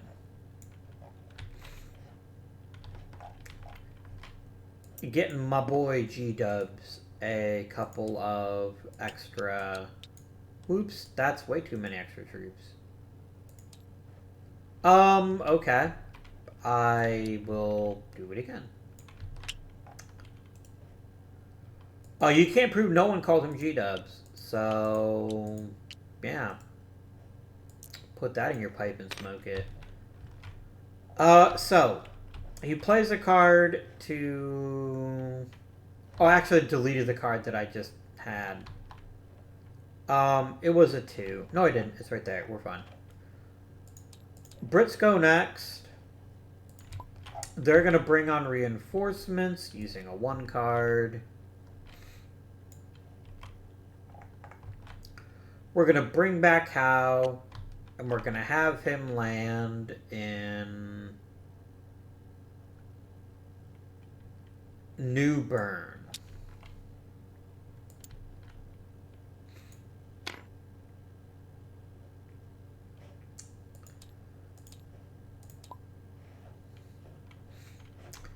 Then the Americans play a 1-ops card, and they go ahead and attack Clinton.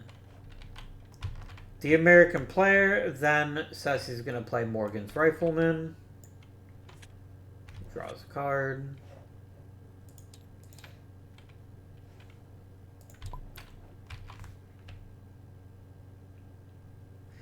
And the Brits are going to play William Pitt Urges Peace Talks because they can't use it for anything else.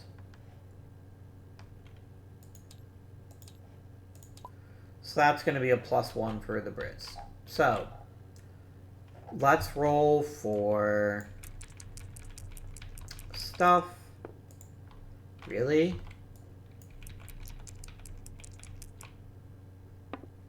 Okay.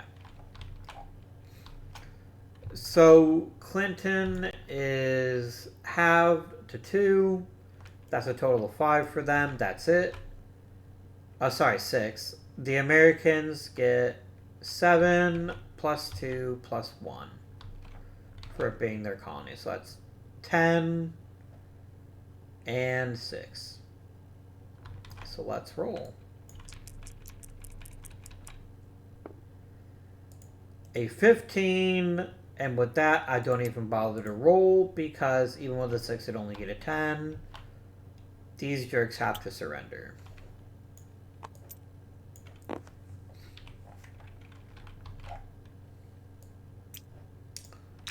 Awesome. Awesome to the max. The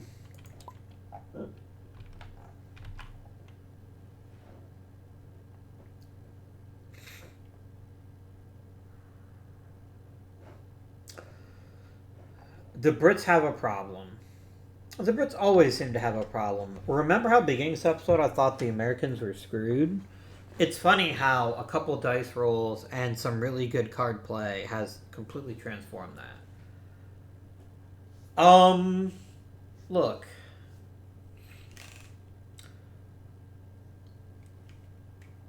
The Brits can either just die or go down swinging. And I think going down swinging makes the most sense.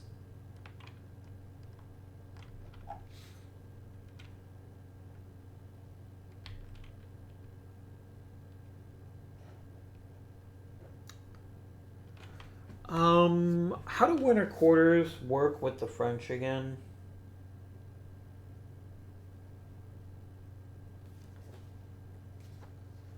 If I'm not mistaken...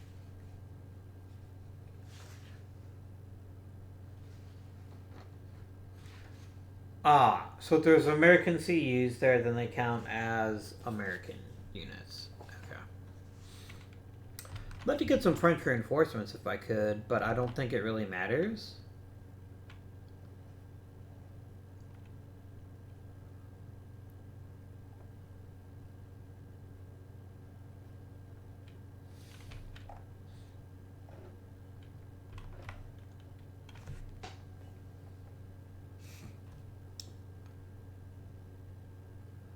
So, right now, I'm thinking about my hand as a British player.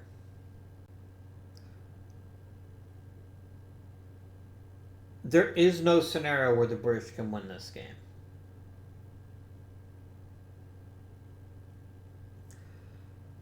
Short of there being a 1782 card there, the British cannot win the game. And let me explain why. The best case scenario with the cards the British have is you play the 3-ops card and you attack green. And let's say you win. And you eliminate the entire American force. That's great. It means nothing. Let's say you play the major campaign and you wipe out Lafayette or Rochambeau too. That's great. It doesn't win you the game. There's nothing that the British can do to take enough colonies to stop the Americans from winning the game at the end of 1781. The only thing that could potentially save the British would either be a really powerful British card, which they don't have, or the Americans having drawn the 1782 or 1783 card. So the British player at this point would say,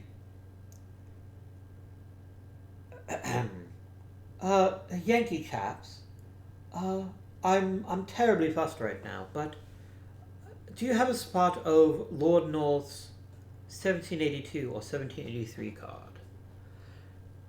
Because otherwise, well, yes.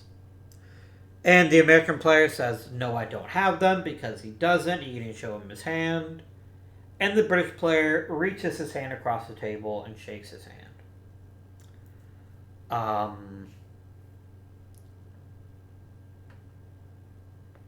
And that's it, my friends.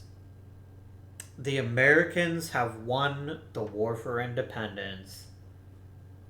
You can suck it, limeys. I hope you enjoyed Washington's War as much as I do.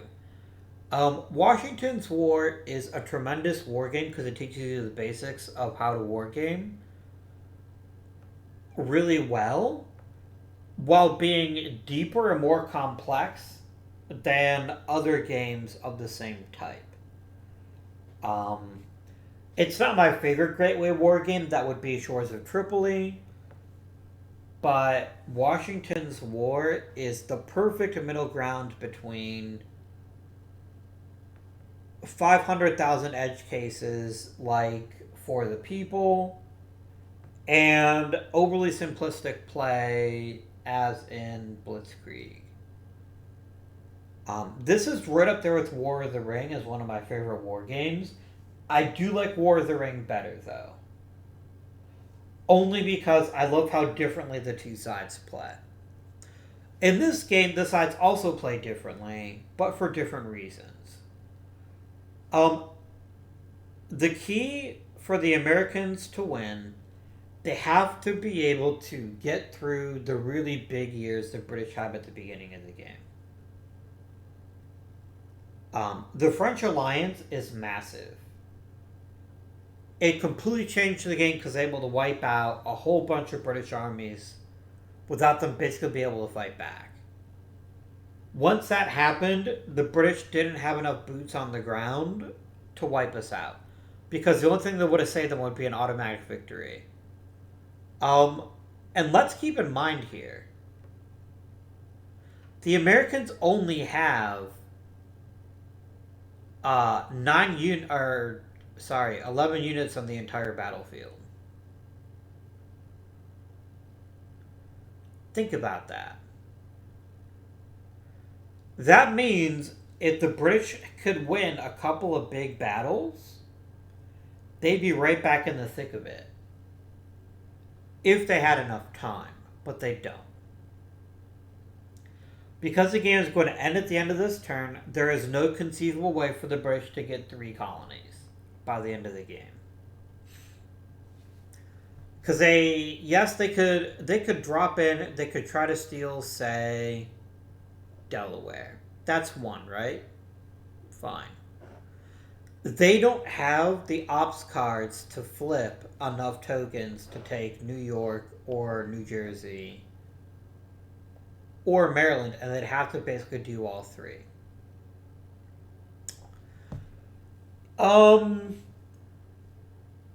I really like the drama. I like the drama in all war games, but this game in particular, because of how many battles were won by attackers winning ties.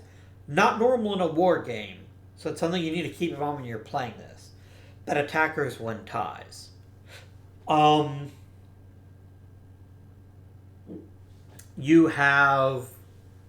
We had 3 major battles that are decided by 1 point or less. And that's just massive. It really makes you feel like the game has enough randomness that the better player won't always win, but it's also enough skill that you're not stuck with a risk situation where you have 20 units fighting 2, and they just keep rolling double sixes 10 times in a row, and then you don't have an army anymore.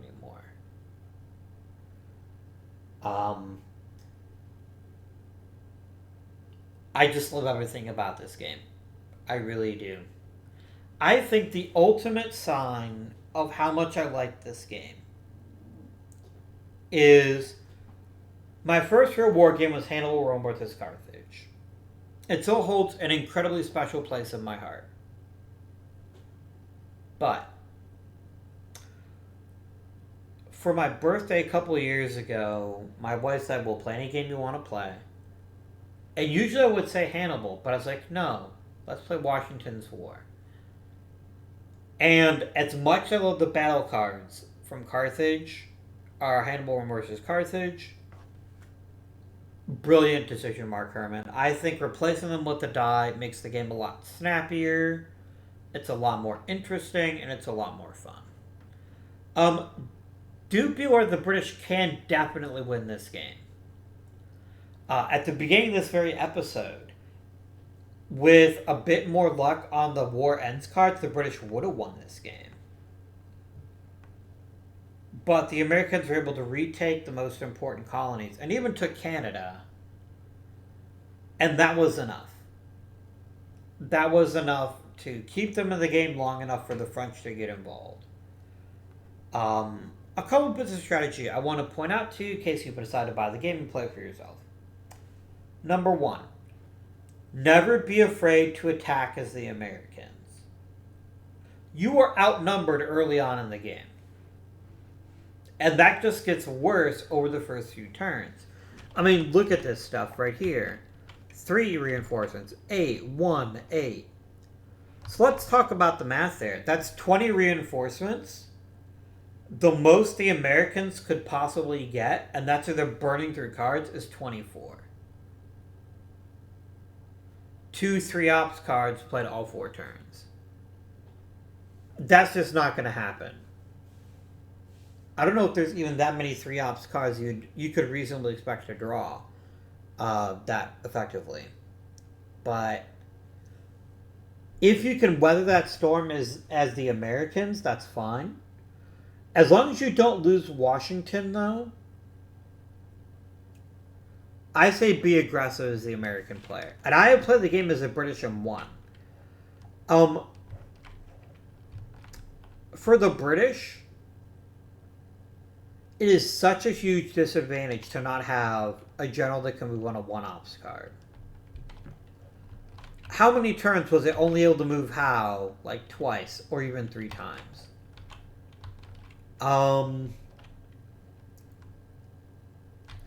Being forced to retreat with Cornwallis to delay the French alliance really sucked. As someone, like as the British player, seeing that ticking time bomb of the French alliance really triggers interesting strategy plays. The events really didn't matter much in this game, which I found kind of surprising.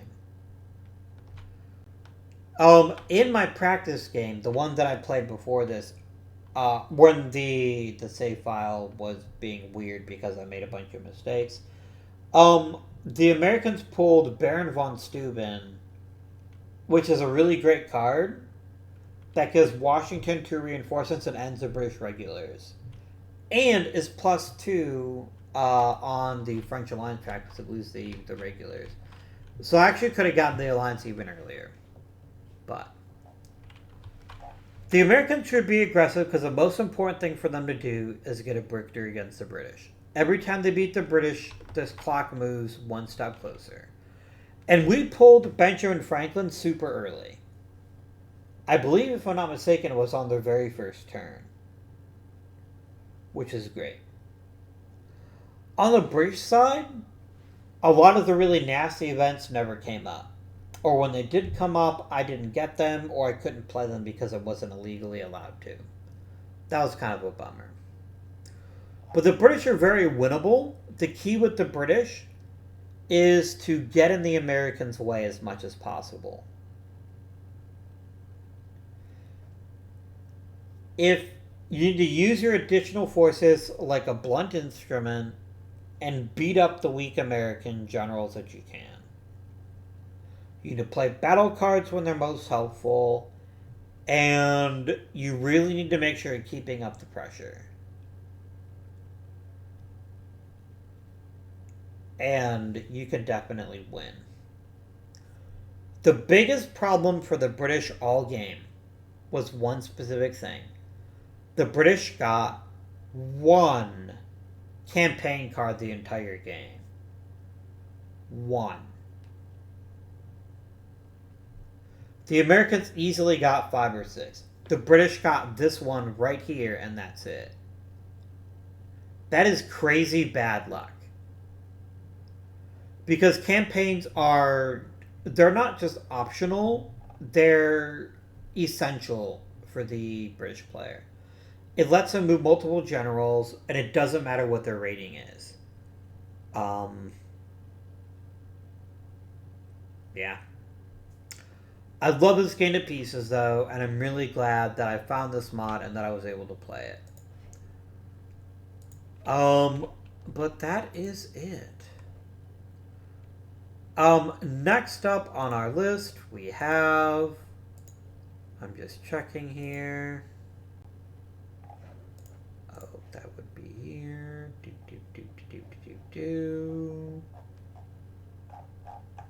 Where did I put it? Ticket to Ride Europe, which is about as opposite from Washington's War as you can get. But that'll be a nice, fun, simple change of pace that we can definitely go after. But that is it for Washington's War. I really hope you enjoyed this. I apologize for this video going a bit longer, but we were so close to winning the game, or ending the game. I just wanted to end the game and see what happens. But that's going to be it. Thank you very much for watching, and until next time, this has been Avindian. Thank you for watching, and I bid you a jolly good day, you ungrateful colonials. Damn, that was really satisfying.